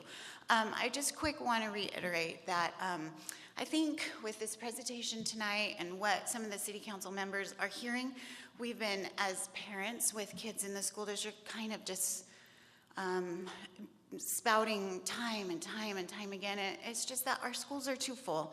You saw the slides tonight. You saw that we need a new high school like now, today. And there's not one. There's not the land, there's not nothing. I mean, they're working on it, which is wonderful, but it's years and years away. That's what we were just told tonight. So I would just urge you, as a city council, as you have new builders come in front of you asking you to rezone land, just keep that in mind, that we're in a desperate situation now, and the school district's doing everything they can to help dig us out, but it takes time. And the more we're adding housing and housing and housing to that, you're just digging our hole deeper as the parents who have walked the halls of San Marcos High School elbow to elbow. Heaven forbid, if there is a fire at that high school during a passing period, it will be a catastrophe. I mean, go do it. Like Becky said, go walk those halls. I've been there a day with a night for 12 years now. I have lots of kids going through school right now. And it's really scary to think that we are putting our children in this type of situation. Just real quick, the other thing, I heard a lot of talk tonight about going to a track system, and I've been here a long time. I was here with the track system, and I just want to say that one of the things that wasn't brought up, I'm sure the school district already knows this, but I just want to point it out for those of us, for people who haven't experienced the track system, it is not ideal. I understand that if we're in the situation where you have to go to it, you have to do it, but I just want to point out, a high school cannot be on a track system because of the sports. And therefore, if you put a grade school on a track system and you have families like me who have grade school, middle school, and high school kids, you have everyone in school and out of school at different times, you cannot do a family vacation ever. So I just want to point that out, that I understand we're talking about it if, as an emergency fix, but I just want to point out that having lived through the track system, although it sounds great in theory, it's really not. So thank you. Thank you. All right. Kirk Effinger.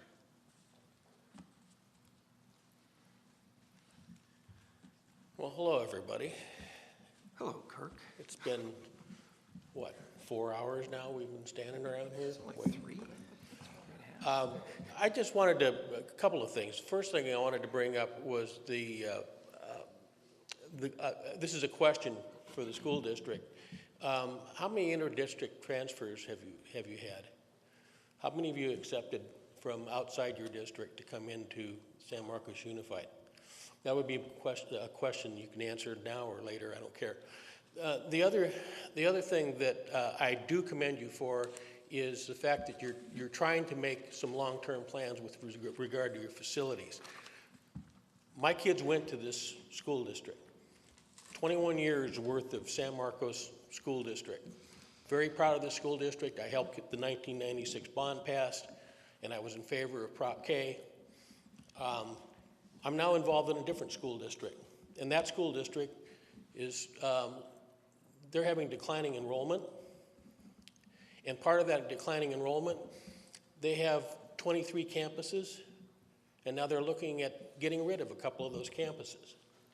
It's important that you not overbuild for a short-term fix to what is not a long-term problem. Just like Ben was talking about the changes in demographics, our communities are growing older, the kids are moving out, they're not being replenished by new families, and if that continues and you keep building neighborhood schools, someday that neighborhood school is going to be empty, and the taxpayers are still paying the bill. That's all I have to say. All right, Kirk, thanks. Well, I guess I heard a few questions. One was on the formula, another one was on transfers, and then on money. So the formulas, and to be honest with you, we've had this at our city council meetings, and we've had, I think it's Tara has asked us, how do you come up with these formulas? And I'm sure there's some scientific voodoo that goes into it, and it's as close as you can possibly get it, but is there an explanation? Because we can't answer that at the city council. It is scientific voodoo developed by the state. So therefore, it's not an exact science. It is the easiest way to explain this, and I apologize, I don't have the presentation, but the easiest way to explain this is that you look at the most recent 5 years worth of development that has come online. And it's broken down those individual projects based upon single-family detached, single-family attached, and multifamily. And it's a rolling 5-year average. And looking at the number of students that have come online as the result of the new residential development within each one of those, and then a mathematical formula is created to result in a student generation factor for each one of those. It changes annually because it's always the most recent 5 years. It does not take into account, an existing home that may have no students that sold during that 5-year period of time, and now a new younger family moved in. It also does not take into account, let's say, and as an example, let's say Randy bought a new house, and in that 5-year period of time, maybe he had a new child, but the child didn't enroll in San Marcos Unified. He didn't enroll in San Marcos Unified until year 6 or year 7. Those students also do not get measured because you're looking at a 5-year period. And so it is not an exact science, but it is the formula that we're required to use. So, and is it right? Is it close? It is the same formula that is used all across the state. So whether it's right or not, it is the formula we're required to use. Well, I guess you know the formula. Okay. And you know how many houses we have, and you know how many students you have. So is it close? I will say it's relatively close. Okay. And here's so you have some confidence in it. Here's how I'm going to say it's relatively close. Sharon asked me a question recently. How many students do we have that are attending San Marcos Unified from within the city limits? And it was 17,000 and change. 16,000 and change. I can't remember the exact number. 16,776. So 16,776 students attending San Marcos Unified from within the San Marcos city limits. There are 31,053 residential units. That student generation factor would equal approximately 0.59256. I know I sent it in an email. Our student generation rate this year, I believe, is 0.623 or 624. And the state's number is? It's not a statewide. It's measured based upon your local demographic. Okay. So I would say. So what's this? The real number. It is right now. Right now, but I would say that would provide some level of confidence in the number. So so the number is justified. It is justified. It is In justified, my opinion, and it's justified. And it's going to be, depending on where you are, plus or minus 10% or something like that, which is probably pretty good. In our and I think I shared this at a city council meeting previously. We've been seeing our single-family detached numbers and attached numbers, single-family attached unit numbers. We've seen those increasing. Multifamily decreased last year. And the reason why it decreased is because we had, what was the 2013 project, that was the Palomar Station, I think is that process. That was a mature 5-year project, and now because it's outside 5 years, it's no longer reviewed in the analysis. And we didn't have another project, we had the Marks project come online, but it's still kind of in its infancy stage in regards to the analysis of that. And so we had a big project leave, and as the result of that formula, multifamily decreased. Okay. And so it is an ebb and flow, and it will continue to change. We are seeing our single-family detached and attached numbers increase. Well, just like our general plan and your maturation rate, it's a living document, and we update that information annually. Then there's a question on transfers. Just I'm sorry, if you one more thing on the student generation rate. So you work with the developer to create the number of students. Who works with, because we don't create it. Correct. So do you have verbal conversation, they come to you? I'm going to turn that over to Ben because Ben's firm handles this analysis for us. Okay, so Yeah. he works with. Ben's firm is the one who handles the edit. So Sharon, I think the answer is obviously when a developer comes in and they're having to do their CEQA documents, their consultant may rely upon information that's public in order to calculate the impact of the number of students that will be generated from that development. Okay. And sometimes they may rely upon what the school district has. Again, depending upon the level of consultant, they may use factors from another school district because they have it handy. You know, we review all the CEQA documents as we can and make comments, but we don't have any control over what they put in their document. Okay. And the one difference on this is when we respond to those CEQA documents or those EIR documents, it's based upon when they're circulating them. So if a project, and I'm going to say hypothetical, let's say a project was circulated through the city in 2014, we will evaluate it based upon the student generation rate in place by 2014.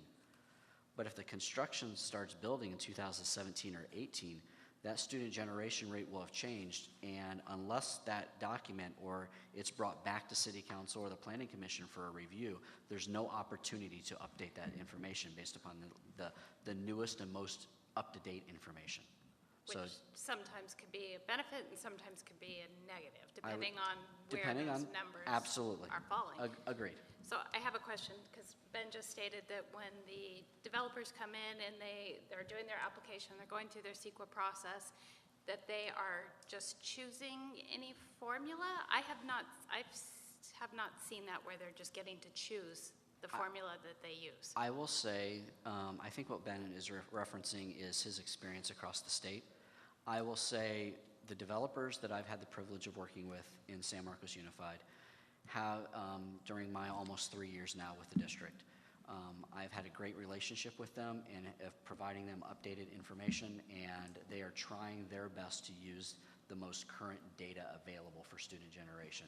Okay, There may be a timing issue where, you know I met with one recently and they said, hey, when we got the data from you originally, we used the 2016 number, and then your board approved the new rate 2 months later. And those things happen. Okay. So Mark, sometimes timing happens. Can we also just state that while the student generation does give numbers, it doesn't give ages?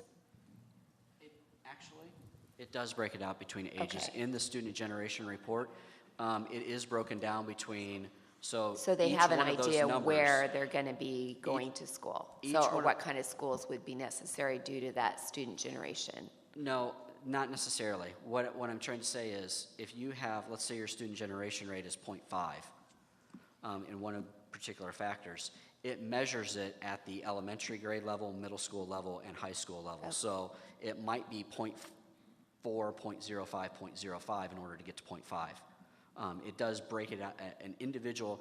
You have your whole number, but then it's broken out based upon your grade span. So there is some indication about what level the student would arrive. Absolutely. Okay. Yeah.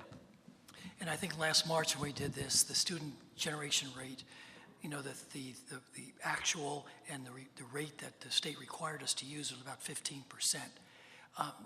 So the rate that we had to use was 15% lower than the actual if you just did a snapshot of what was going on then. Just to answer your question, Jim, is how accurate is it? Kind of like in the ballpark, if you think the ballpark's 15%. Okay. So some fudge there. If I might just add to Mark's comments, with regard to the CEQA documents, those are pertaining to private projects, but the city performs that analysis, and we work really closely with Mark's staff. My staff calls them as we're developing the project, so it's not sort of after the document goes out. It's very early on in that process. Okay, thank you. And, okay, transfers was asked. How many transfers, I guess, are out-of-district transfers are there? We have about, I think, 400 across the entire district. It's 400 and change. Yeah, it's... Sharon, I sent you the... What is it, Sharon? We just talked about this recently. So currently there are, as of March 20th, there were 569 total. That'll probably include employees. Right. I think in February of 18, there were, I think the boundary chair was told there was 492.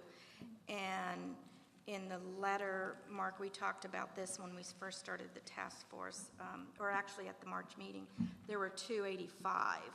So is that logical that it would have gone up that much, from 285 to 569? Without looking at the data, I can't speak to it. Okay. I don't have that data with me tonight. I think so the can't speak general to it. principle is that when our schools are not closed, we have historically taken transfers. Many of our schools have been closed for some time now, and we don't take transfers. And the board can close schools and has, as population dictates. And no transfer students displace boundaried students. So they're done after. That's in our board policy. So if a student came on board and there was a transfer student, the boundaried student would win the placement. So transfers are taken in Yeah. last, once Right. you. Predicated upon space. And what's happening is that we're running out of space, so there are going to be Less fewer and fewer transfers.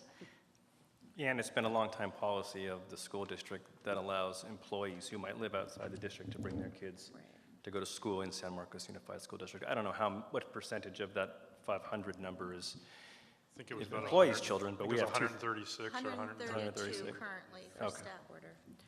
So, I guess to that point, when we had a couple housing projects, one that's being challenged that had 60 students coming into the school district, but by the formula that has logic, right, plus or minus 15%, are those other, I guess, almost 350 students that are out of district transfers, are they counted as capacity or not when we're looking at adding 60 students? I mean, it seems to me if you've got extra, and I get it why you do the transfers, and you want to fill your school, you want to have, you utilize your schools to the best of the capacity, but when we ask for capacity numbers and things like that that we've gotten, does it include those out-of-district transfers in?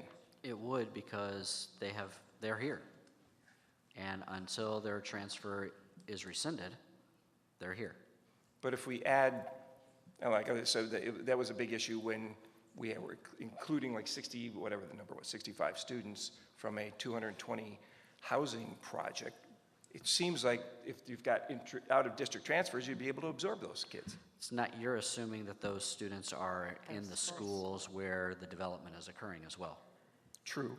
And that may not, I will say, those schools are closed. Yeah, those schools in the area for the project you're referring to are closed and have been closed for some time. But, and just to kind of further this out, because this is sort of the frustration that I have, or we at the time, the project is probably not going to generate these students for another 3 or 4 years, because by the time they get the permits and go through the housing and everything else like that, they're not going to show up, and day one, if the permits are issued. So, and I know that some schools are closed, but that's why, unfortunately, you have to go through the pain of redistricting too, I guess, to try to balance out schools. And I know that's never fun, and I don't want to, but it seems that if you've got capacity to accept another 350 kids from out of the district, that when we put together a project that has 60 students, that it wouldn't get shot down, that we wouldn't have a letter of support for those 60 kids. Well, first of all, and I've said, San Marcos Unified takes pride in serving the students that attend San Marcos Unified School District. Absolutely. But you also have to remember that we are asked to provide input based upon a date and a time. True. So what is the best information that we have available based upon when the CEQA documents are being circulated and responding to the documents at that point in time? Not based upon what's going to happen 2 years from now or 3 years from now. And it's also based upon only that individual project. That project might be 62 units, or 62 students, but then there might be a neighboring project that's going to generate another 150 students impacting the exact same schools. And then there might be another project that's going to generate another 200 students impacting the exact same schools. And it's a culmination of the full impact of looking at all of those projects, and they're all impacting the same schools, or could be impacting some or all of the same schools. Well, and I get that, but just like you, the city, we're restricted. You know, we can't look at the city map and say, okay, we've got so many people over here, so we're going to put this project over here. I mean, projects just don't develop that way. It's just, here's an available flat piece of land, and it happens to be, unfortunately, near closed schools, but that's the only site that can be developed, and the developer has the right to come forward with an application, and if it meets the criteria, the city, you know, doesn't have a lot of options in those cases.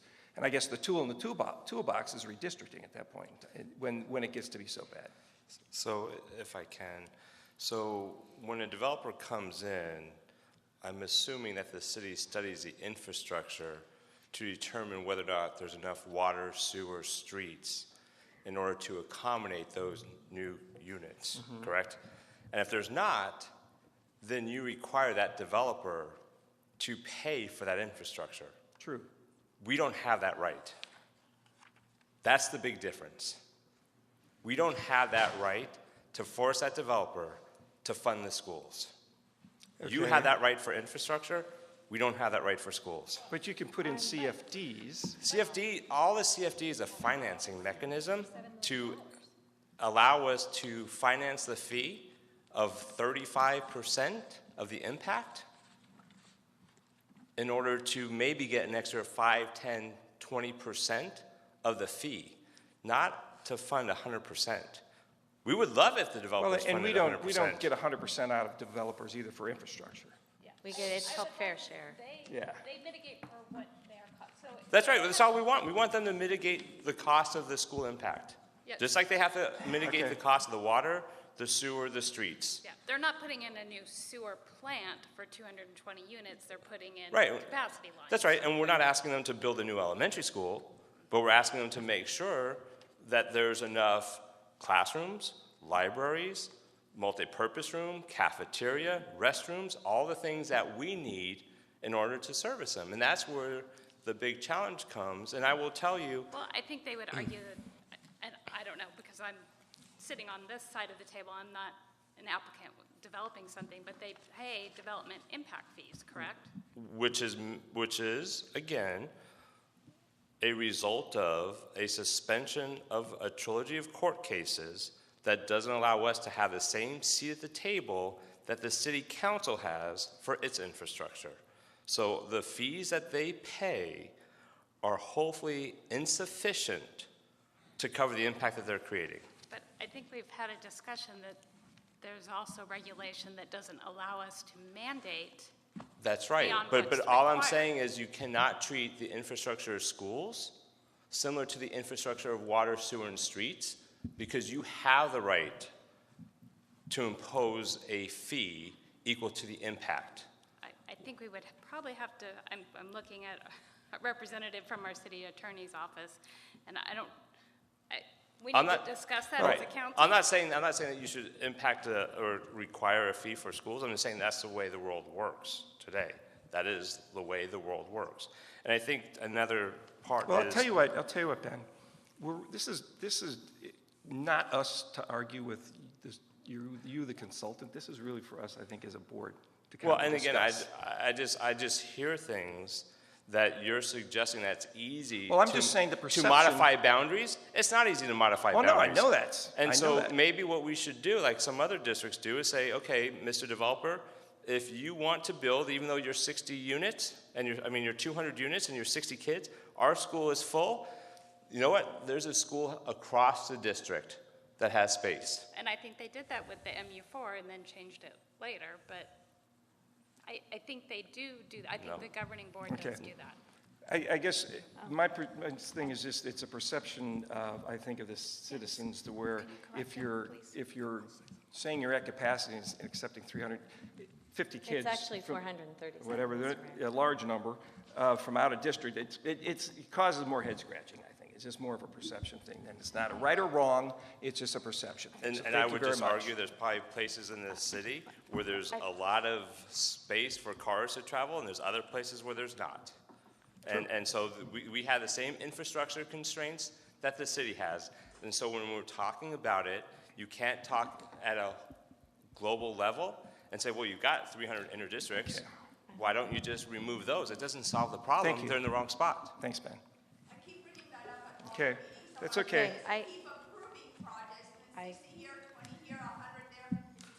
Thank you very much. Okay. So I have a question, Mr. Mayor. In 2012, when we updated our general plan, I still didn't hear, I brought this up a little bit earlier, and Mark, you said you were going to respond to it. I didn't see a response in your discussion here. In 2012, we updated our general plan, and I'm unsure as to what exactly was done to update your plan since then. Because I said, when did you start working on all of this discussion, or this plan here that talks about the needs in the future? When we updated our general plan in 2012, I'm unsure what you actually did up to that point in time of creating capacity for the kids that would be generated. Because when I look at the plan that we had and the changes that we had, it was 658 units from the difference between 2012 to today. 658 units to date, and actually 2 of those projects are not built. And on 2 of those projects, I think those were about 128 kids different for 2 of those projects that aren't even built yet. So I guess my question is, I'm not understanding from 2012 to now, what has changed with capacity for these kids that have been generated by these homes? I don't see what has happened between now and then, back in 2012 to now, as far as a needs assessment. I see that you've done it now, which is great, but I guess my concern is there's this discussion of there's 658 more units from 2012 to now, but there was no plan really to house any of those kids that I can see from 2012 to now. So I think the first thing that I would say is please correct me if I'm wrong, but the 658 units that have changed in the general plan amendment were adding 658 units more than were originally contained within the general plan amendment. Is that correct? So it's 658 units more than what was originally contained in the document. So to say that only 658 units were constructed, that I don't think that's what you're trying to say. Well, no, because actually we're building at a 30-year trajectory versus 20 years. But so it's actually slower. But what I do want to say is, back on slides 26, 3 things that we have done is built a brand new San Marcos Elementary in 2010. We built a brand new San Marcos High School in 2014 and a brand new Double Peak School in 2016. That's 3 brand new buildings, and that doesn't take into account all of the other facilities projects that have happened throughout the district where we've increased capacity on our existing campuses, like at San Marcos High School last year, where we took 4 collaboration spaces and added 4 more classrooms, and we will be doing the final 2 again this year. And we've done additional projects like that throughout the district. We're increasing capacity at Alvin Dunn Elementary and increasing the capacity there as well. So we have been doing various facilities projects all throughout the district to keep up with the capacity. What we're trying to say is that even with all of that, we still haven't caught up yet. So I guess my concern is when we updated our general plan, and let me rephrase this, maybe this makes a little more sense. We actually were planning on adding 705 units per year since 2012, but we've actually been building at 470 units per year since 2012. So what I guess I'm concerned about is that was a known number to be 705 homes per year since 2012. And I guess I just don't understand how that doesn't add up. I'm not sure how that doesn't add up. And back to your facilities that you were talking about, I looked at that timeline. Let me find that. It shows that Oh, yeah, okay. So since 2010, well, actually, 2012 is actually when we approved our general plan. San Marcos High School was built in 2014, but did you add a large amount of capacity to that? Where? Yeah, absolutely. Okay, and then Double Peak School, you added capacity because Well, it's that's a brand new brand new school. Right. So those two things, did they actually add up to the capacity that was added to go to educate the kids that were that's 705 units per home? I'm sorry, 705 units per year since 2012. I guess that's what I just don't understand how that doesn't add up. I will say that in 2011-12, we had 19,117 students. Today we have over 21,000.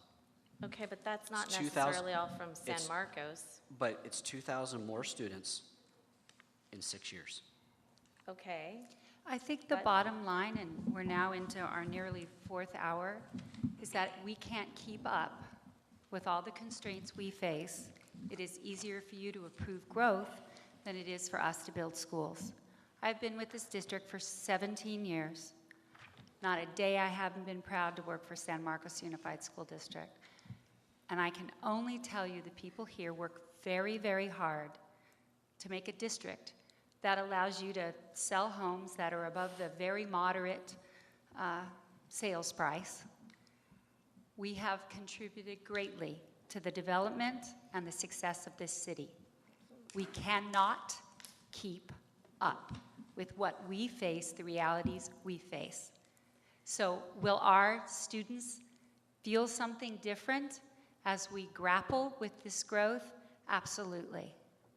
It is not entirely a negative because it's been part of the life force that has changed the district since I've been with it. But for you to sit and imply criticism for people who have done very much to try to address the needs, I have to tell you it's a little late in the night for us to have that, Rebecca. I guess I would just be concerned that there's 437 students that are not even in the district that are now being allowed to come in. I don't Most of them have been this. with us for some time, and they've come to places where we have space. But you're saying on one hand there's no space, and on the other hand you're saying that you can... I will tell you, I'm trying to find a place to build a school somewhere in the core of the city. And it's very difficult to find land there because that's sort of the better place to have it based on where all of the growth has been approved. But if you go to the periphery, so you might have room at Twin Oaks Elementary where you can take students, but you don't at San Alejo Elementary. So why wouldn't we bring students in to fill empty chairs? It helps us financially because that's how we run our business. Why wouldn't we do that? We have not taken students to those schools where there is no room. It's a pretty simple concept. Now, when our schools, we don't have room, we won't take kids. That has been our practice. The board has supported that and will continue to support it. So I'm going to jump in. So I know you work hard on educating the students. We work hard, and the city councils before us have worked hard creating general plans, doing long-term planning. I think probably I'm excited to see this matriculation plan that you're working on. I think Vice Mayor's question is there's concern that it's just now being done. It probably should have been done a long time ago. I'm sure you wish it was done a long time ago. So moving forward, it's not necessarily a criticism. We're trying to figure out, we're working hard on general plans that the school board participated in those meetings to do the general plan, to do long-term planning. We are excited that the school district is now also doing long-term planning, but we're going to have to figure out a way to bridge the gap between the plan that we did a while ago and now probably are looking to update and the new plan that you guys are creating. It's like a kid who does their homework and who doesn't do their homework. Well, let me just say, let me just Not add in here. that I think that in many, many ways we are victims of our own success. Catalina made the comment that Rick Rungaitis made when he opened the State of the City a couple weeks ago. It's a commentary that I have heard dozens and dozens of times over the last 10 years, and that is people who say, I could live anywhere in North County. I did my homework, and the reason I chose San Marcos to live was because of the schools. It's the reason people are paying $1 million to buy a home in San Marcos now. I've lived here 20 years. That was not the story people told 20 years ago, when San Marcos High was the only high school in town and it was double capacity. It's the story that's being told now, and it's a story of success, so we can't lose sight of that. But in that time, in the last 15 years, we've built 7 brand new schools. As you've learned tonight in the complexities of finding land and funding schools, that is a fast clip in building schools. And I would challenge anybody to find any other community in the state of California who has built that many schools in that period of time. And we continue to try, and we continue to look, and we're going to continue to build. And this is an incredibly productive conversation tonight, because I think now we all know our dilemmas. I think there's blame to go around. And I think that this is a great launching pad to resolve this problem for the next couple of years. Just real quick to Kirk Effenger's point, he talks about be careful of overbuilding. It's not a concern that I have, overbuilding. I mean, I think we are a school district. When test scores come out and they rate school districts in this county for the last 5 or 10 years, it's always been the same 4 districts that are on the top of the game. Coronado Unified, Carlsbad Unified, Poway Unified, and San Marcos Unified. We are much more like them than some of the other unifieds in this district, and some of those places are somewhat at build out, and they have decades of steady student population. There's little ebbs and flows, but I don't anticipate a major dip in San Marcos for decades and decades. I think it's incredibly unproductive for us to look back and say who did what when. I think the folks there in the audience and in the city expect the folks here to solve the problem and to work collectively to do it. It was a great discussion today. I learned a ton about these issues. We dug into them at a level that I think helped everybody understand. And to me, it's the people at this dais who are going to address the issues and solve them. And we're going to solve them by working together and by finding solutions and by engaging the development community and by engaging residents in finding solutions that work. And the only way we're going to solve them is that way. We're not going to solve them by saying this person should have done this when. You know, we have this, and it came up earlier, this sort of attachment to the general plan. We passed the general plan in 2012, right after a historic housing crisis, right after a historic recession. The notion that we got everything right in 2012 is just silly. We didn't, and 10 times already we've amended it. So this emotional attachment we have to our general plan just needs to go away. We need to adapt the general plan to match where we're going, not where we've been. So I think we really, really need to adjust that. The schools are crowded, and I thought Becky made a great point about the numbers and the impacts and its students. So I've been to Day with a Night, and I've walked the halls, and it's crowded. But this story actually captures it more for me. The day there was the scare at the high school, I think 1,500 students didn't go to school. 1,900 students didn't go to school. So my students went to school. We were nervous. We checked in with them all day. My 15-year-old got home. So very concerned parent, how was your day? And, you know, 15-year-olds, no filter, right? So how was your day? You know what he said to me? Best day ever. I said, what do you mean? He said, I got to class on time. No one was in the halls. There was only 15 kids in the classroom. I got a seat at lunch. Best day ever. And I thought to myself, wow, this has a real daily impact on their lives. It causes stress that we can't understand, we don't see, and it's there and it's real.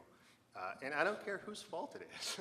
I just know that it's the folks up here's job to solve it. So my vote is that we continue this and we keep building on it, that we take the positives away from tonight, and I think we made a ton of progress in the year since we met last, and we keep going.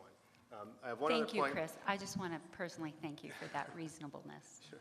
I have one other point that I want to make totally different than development, and we only briefly talked about it today, but I think it's important, and I hope the task force can maybe look at it. I think it's incredibly important that we look at the sheriff's resource officers at the school right now. The city's funding too. I think we need to do more, and maybe we can work together to do more. You know, we have 3 high schools that are or 3 middle schools that are the size of most high schools, and to not have that coverage there as well, to me, I think leaves our kids vulnerable, and I really, you know, from my perspective, I think the city could do more, and hopefully this school district can contribute and do more, because I think it didn't come up in today because we talked mostly about development, but I'd really like to see that. And with that, I'll stop talking and just say thank you to everyone who participated, because I think it was a really, really good discussion. Pam, do you have any? We'll just go down the list here again until we'll end up with the task force. I think that we have done a great service to bring this group together and have these discussions. And I have to say that I just want to say that I don't think it's fair that when nothing was done, there was criticism. When something's done, there was criticism. And so I think in the sense of, if we are going to move forward and solve some of these problems, we need to stop pointing fingers backwards and forwards and just say, this is our reality. What do we do now? And I appreciate the work that Ben and his group has done for the information that's been brought forward tonight. I think it was great to hear some of the issues that you guys are facing with your building and projects that are coming online, and I hope that these conversations continue in a civil way. I would definitely agree with that. So when I look at the big picture and I think about everything that's been happening, I don't really want to look back. I just want to make sure that we are not going to have the same issues in the future. I think it's very important that when you update your plan, which you are, I think that's good, that we also keep that in mind. And when we update our plan, which I believe we'll be looking into doing, that we work together in that process. I was under the assumption that we had actually done that because there were so many meetings that the school district did come to. So I was under the impression that we were doing that. And so last year when we first met, and there was this discussion of 7 to 12 new schools that were necessary. And then when we come here today, it's a totally different number. I have to admit, I'm confused by all of it. It doesn't make sense to me. The numbers are not exactly the same. And so for me, I just get frustrated, and I have to ask the questions of how is it that this was said at this point, and then now it's this. I think it's a question that has to be asked. For me, I look at the... I think we have been explaining it, though. And then I look at the buses, and I would love to figure out how we can, when we built the roads, when we had schools come in, our roads are built for to have buses, and so the elimination of buses really has impacted our local roads. I know the neighborhoods feel it around the schools. And so I actually, I have some information that I'd like to send, I'd like to give to you, Melissa, and the rest of the board. I have actually one for everyone to do a traffic studies around the schools to figure out what we can do to help ease the sting of no buses. So I actually will pass that out to everyone before we leave, because I'm all about solutions moving forward. I want to come up with solutions that will ease the traffic around our schools and how we can help you, which we have absolutely worked at this for a year. I'm a little frustrated that we don't actually have a piece of land yet, because I feel like that's something that we should be able to do. So I'm glad to hear that the building industry is working and all 3 of us are working together, because that's how we're going to get things done. So anyway, that's all I have to say.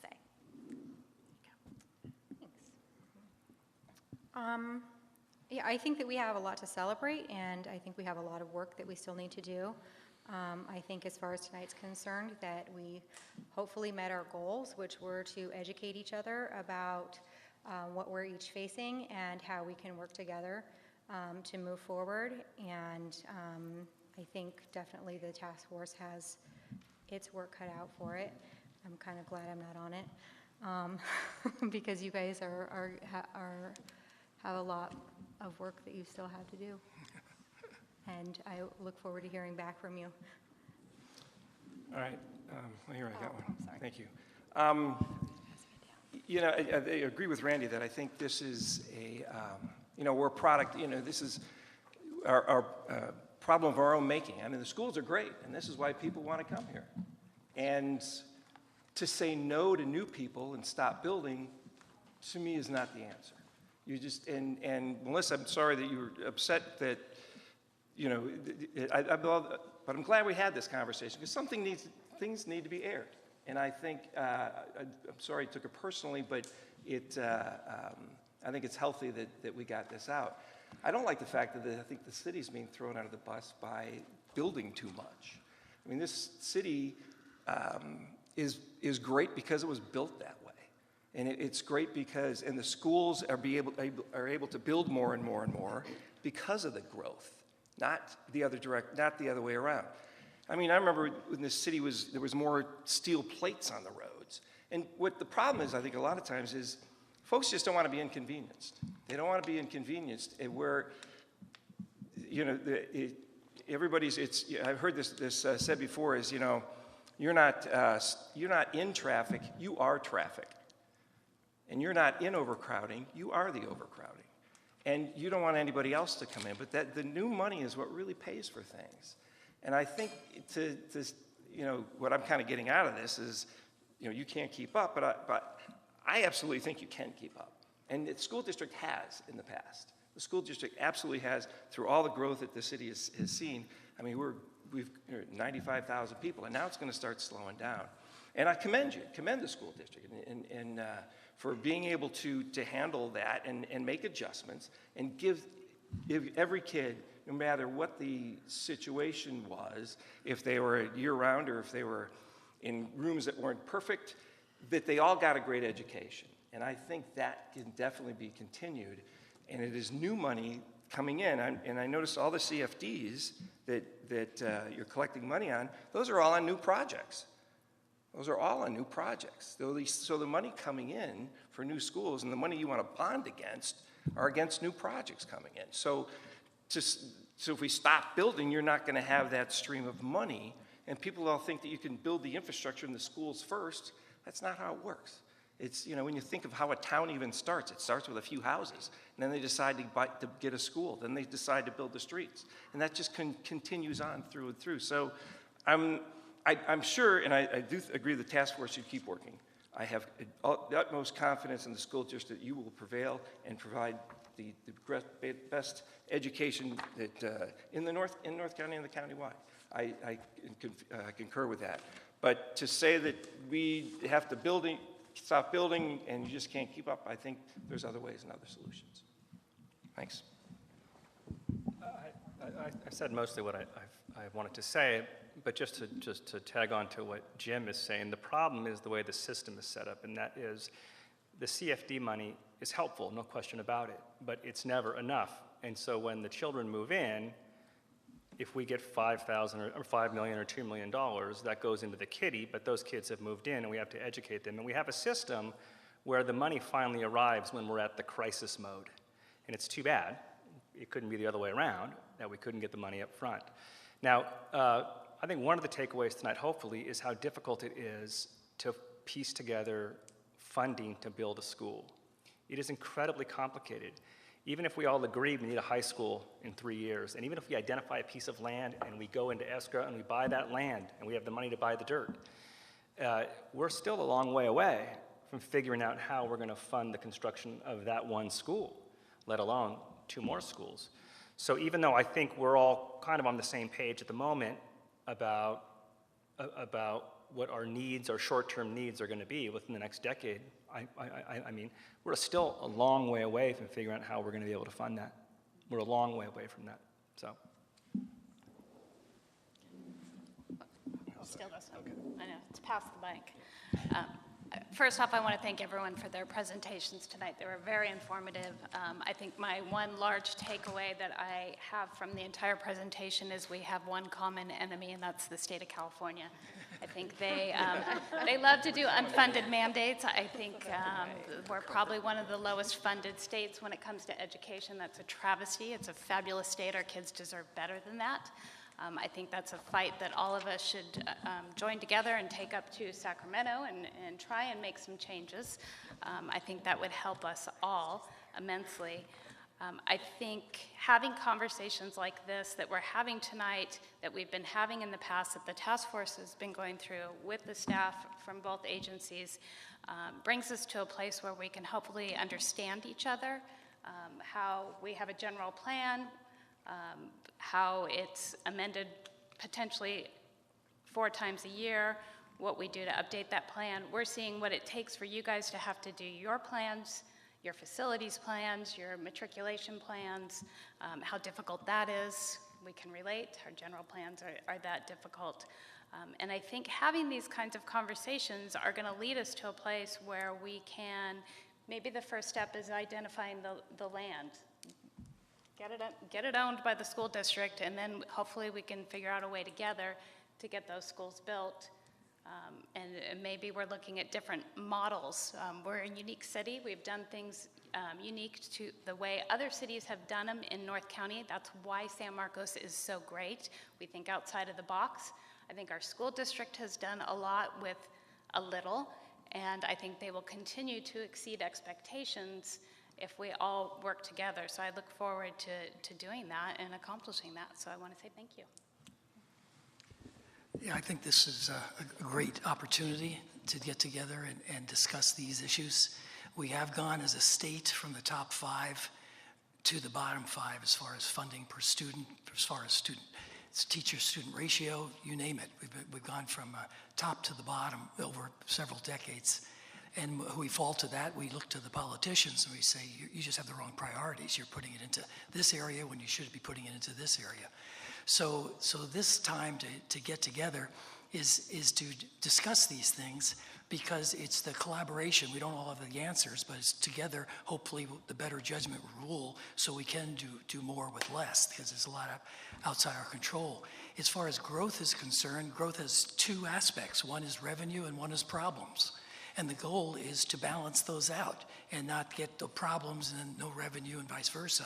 Usually we don't have a problem with getting more revenue, but anyways, to balance that out, and that takes personal judgment, which is why we're here, to solve these problems and to come up with the best solutions to enable it. I think it can be done, but and I think it's the judgment of the individuals to try to make the right priorities and to come up with a package that'll solve what everybody wants, which is to create have the revenue and the problems to balance themselves out. So thanks for being here, and I look forward to keep on moving on this. And as far as looking in the past, yes, we can look back in the past and talk about the problems that we should have done things differently, and that's the benefit of 20/20 hindsight, is that we can make improvement, and we will continue to make improvement, and we're not there yet. But the idea is to use your best judgment, looking at the resources that are around you and putting them into a package that'll produce the most good for the citizens of the community.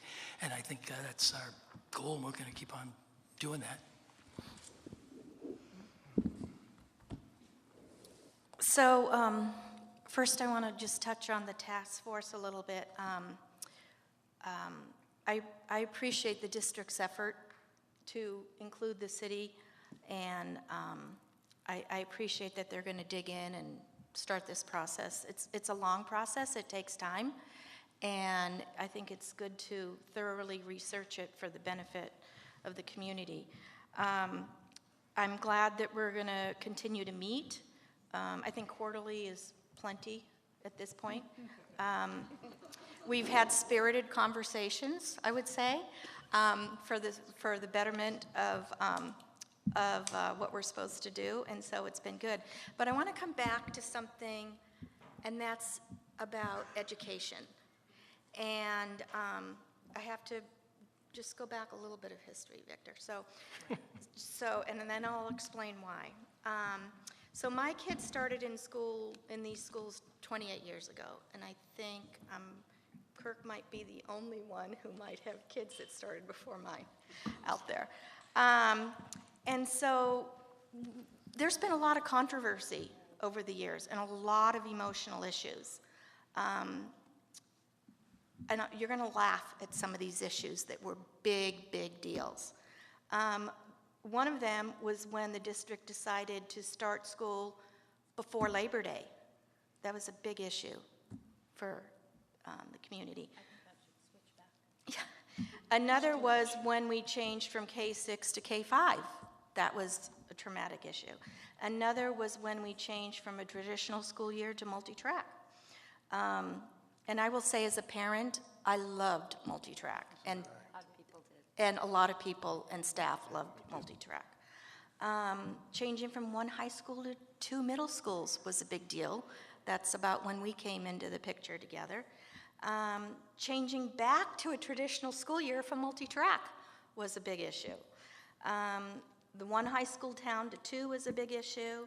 My children, both of them, were at San Marcos High when it was bursting at the seams before Mission Hills opened. And I share all this, as I thought about this today, I share all this because all of this happened because of growth that had gone on in the community. And the district was prudent. They thought out what they needed to do.